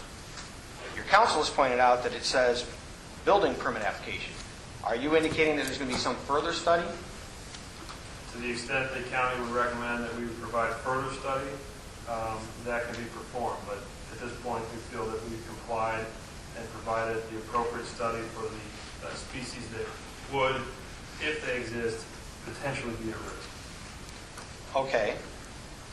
It also then provides that the petitioner's wildlife expert shall develop a mitigation plan, if applicable, that addresses or mitigates the risk to wildlife, migratory birds, and affiliated habitat raised by IDNR. Is that mitigation plan contained in your application? Again, this is all part of the building permit, prior to the building permit, but the mitigation plan is in development and largely following the recommendations, particularly around the species by the IDNR, will lead to the development of that mitigation plan. So again, how you intend to mitigate all of these problems raised by IDNR is not going to be the subject of this public hearing then. Is that correct? No, I specifically said, perhaps you weren't paying attention, there's a variety of recommendations here that we are going to follow, and that would largely mitigate any issues regarding the wildlife concerns that the IDNR has. I'm asking now where this document is that's required by your petition and if that's going to be part of this public hearing process. Is it or isn't it? If there's additional requirements by the county prior to building permits, we would likely abide those recommendations or those requirements.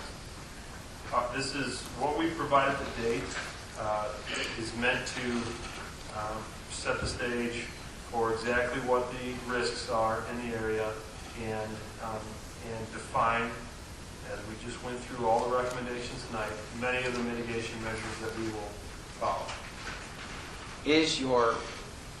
Are you going to prepare a written mitigation plan? Prior to building permit, yes. So you do not intend to do that during this public hearing process, correct?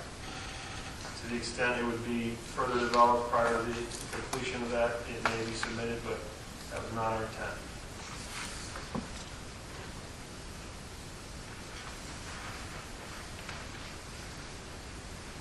So you want this board to just trust that you're going to mitigate all of these potential problems, right? I want this board to understand my representations as we went through them largely tonight and hold me to the requirements that would come with those. Furthermore, again, we will have our environmental consultant available for testimony.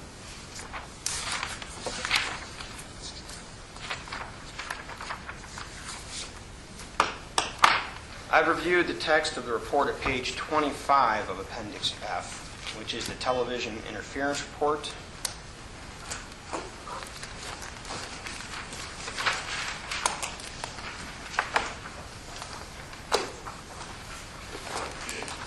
And I don't see within this document that there's any conclusion as to whether this proposed project will cause television interference. Is there any conclusion to that effect? I'm not sure what your reference to 25 was, but on page 16 and 19, at the bottom of the page, letter B says conclusions. And number 1 is only minor impact is expected to local over-the-air TV receivers in and near the project area. Number 2 is all such instances are expected to be mitigatable. Is there any discussion about satellite within this report? I would have to review the report. I'm not sure. Do you intend to call anybody in relation to this report? That was not our intent, no. As I review this report, it appears that as far as quality of, well, strike that. Isn't it true that the reason this report was done was to try to establish a baseline for determining later on if there's been an impact to television reception after the project is built? That's correct. And as I read this, the vast majority of quality of reception is indicated as poor throughout this report. Is that right? Those quality designations also come with specific readings. But yes, the majority of, I believe, it would be over-the-air reception throughout the area is poor. And so, isn't it true that this report then will be used after the fact to argue that any poor reception existed before the project? No, I believe it will be compared with very specific signal strengths and then define as to whether or not our project would have created that impact. Well, wouldn't you agree that since almost all of the quality of receptions are indicated as poor, that it almost assures that Mainstream will not have to mitigate any reception problems after the fact? No, again, I think that it's going to be directly tied to specific levels that were read throughout the area and whether or not those have been changed or adversely affected. So, no, it's an appropriate baseline study.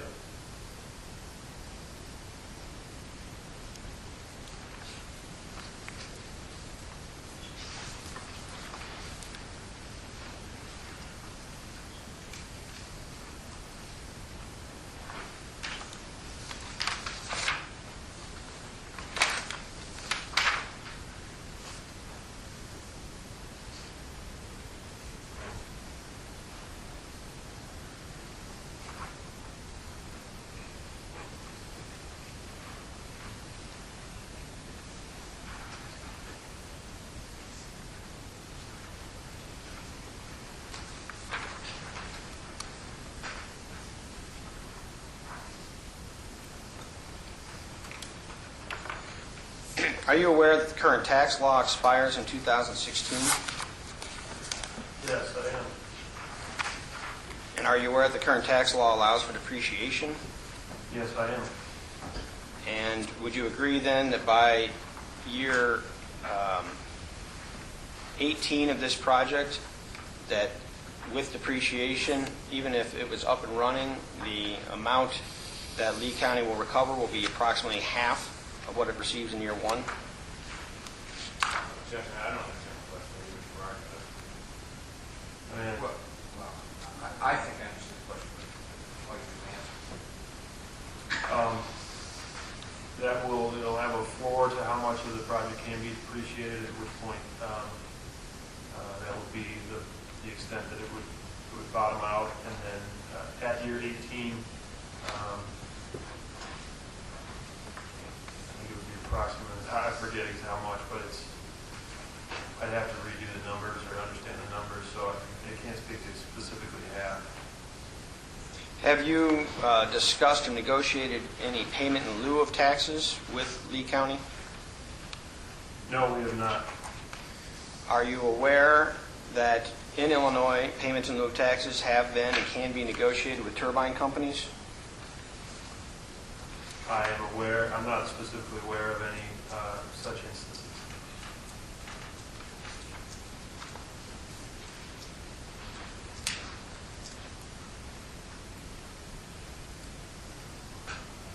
Has Mainstream agreed that it will not, in the future, argue that wind turbines should be exempted from tax law?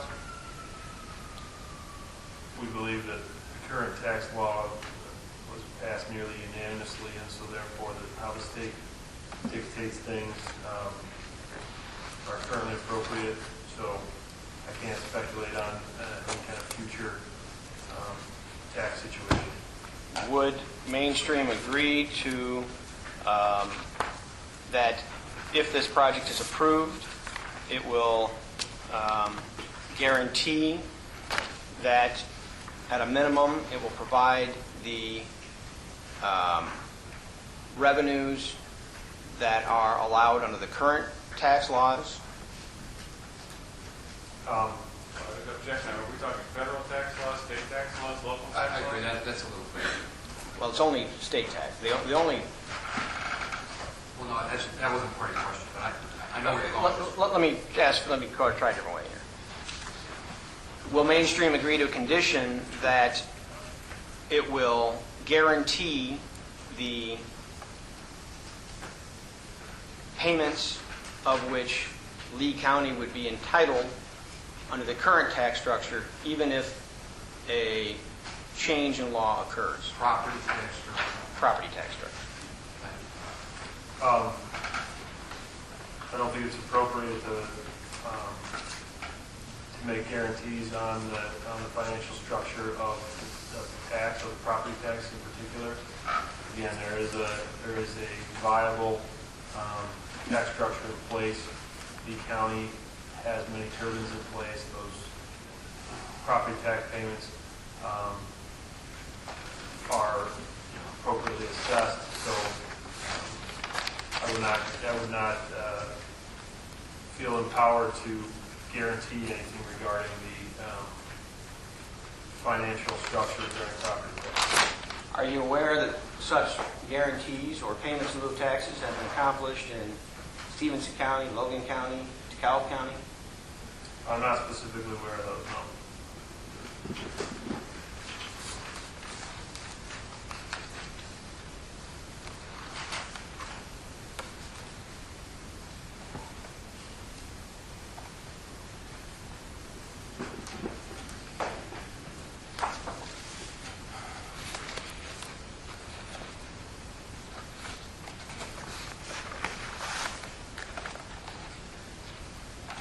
Let me show you what I believe is my last exhibit.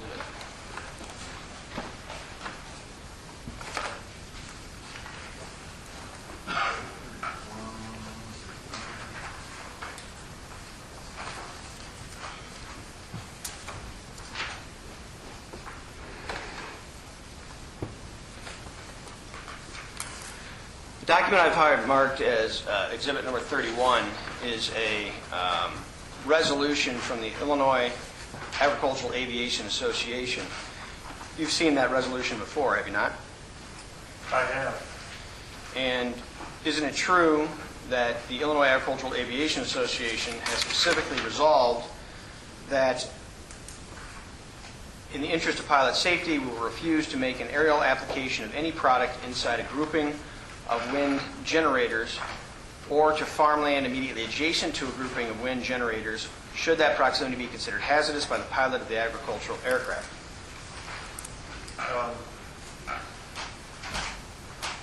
This resolution is from some time ago, but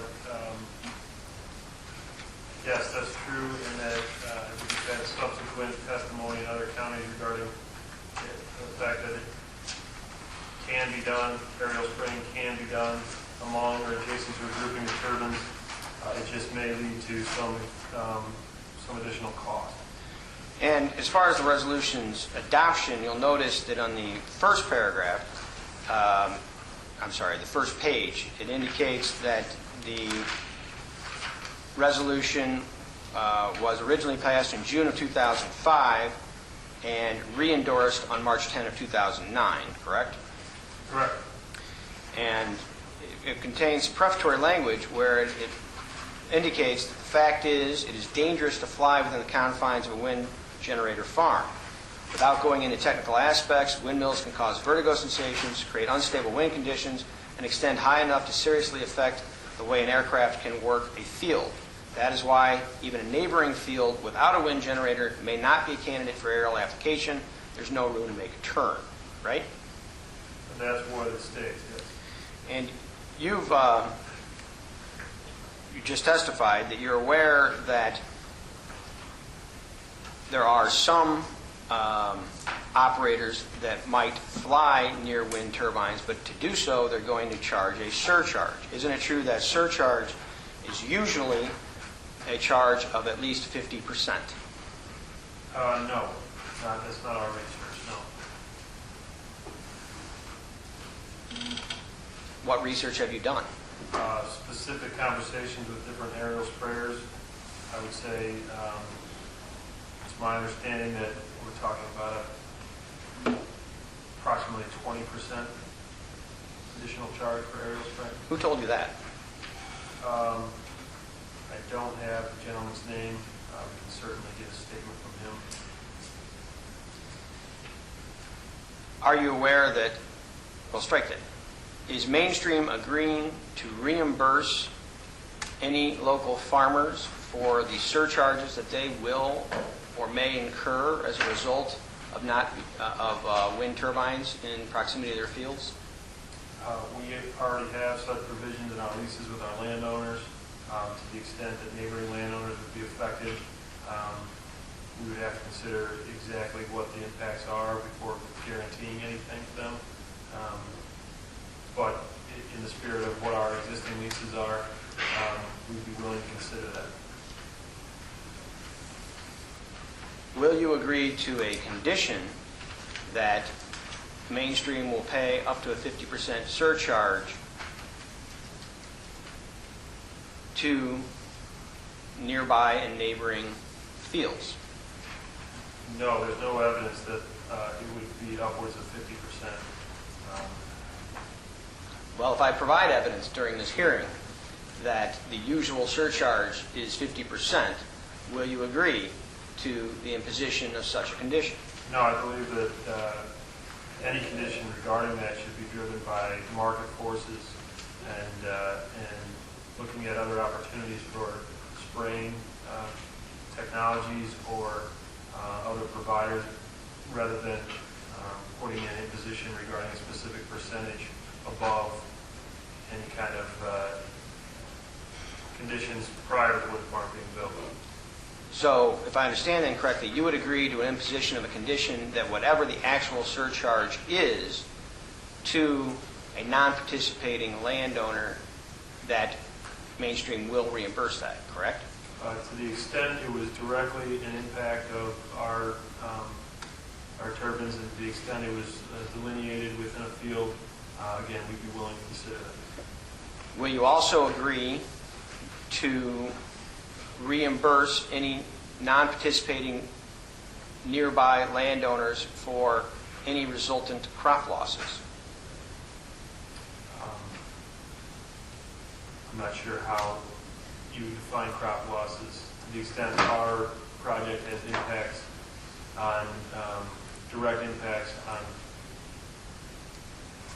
our landowners or neighboring landowners, I believe we would likely be required to pay for those or reimburse those types of losses. So I can't speculate as to how or what impacts you're expecting, but that would be our expectation.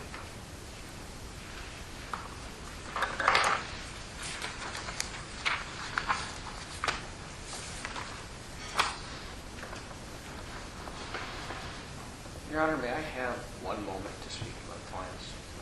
I believe I'm done, but I want to ask them. Yeah, like 4 minutes. I mean, no, you don't have 4 minutes, we got 4 minutes. I just want to make sure that they don't have anything before I rest.